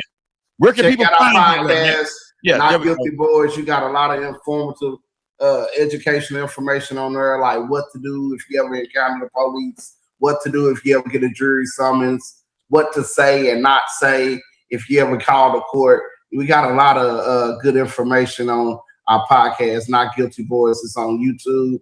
It's on all your other platforms where you can find your podcast. Just continue to, keep us lifted, man, as we fight this justice battle. There you go. Talk to me, Drew. Hey, man, I was elated to be here, man. I love to come back. You've been doing big things, man. I didn't check you out before, Sco. Just good to see a brother just succeeding out here, man, doing something positive, man, for the community and connecting, brother.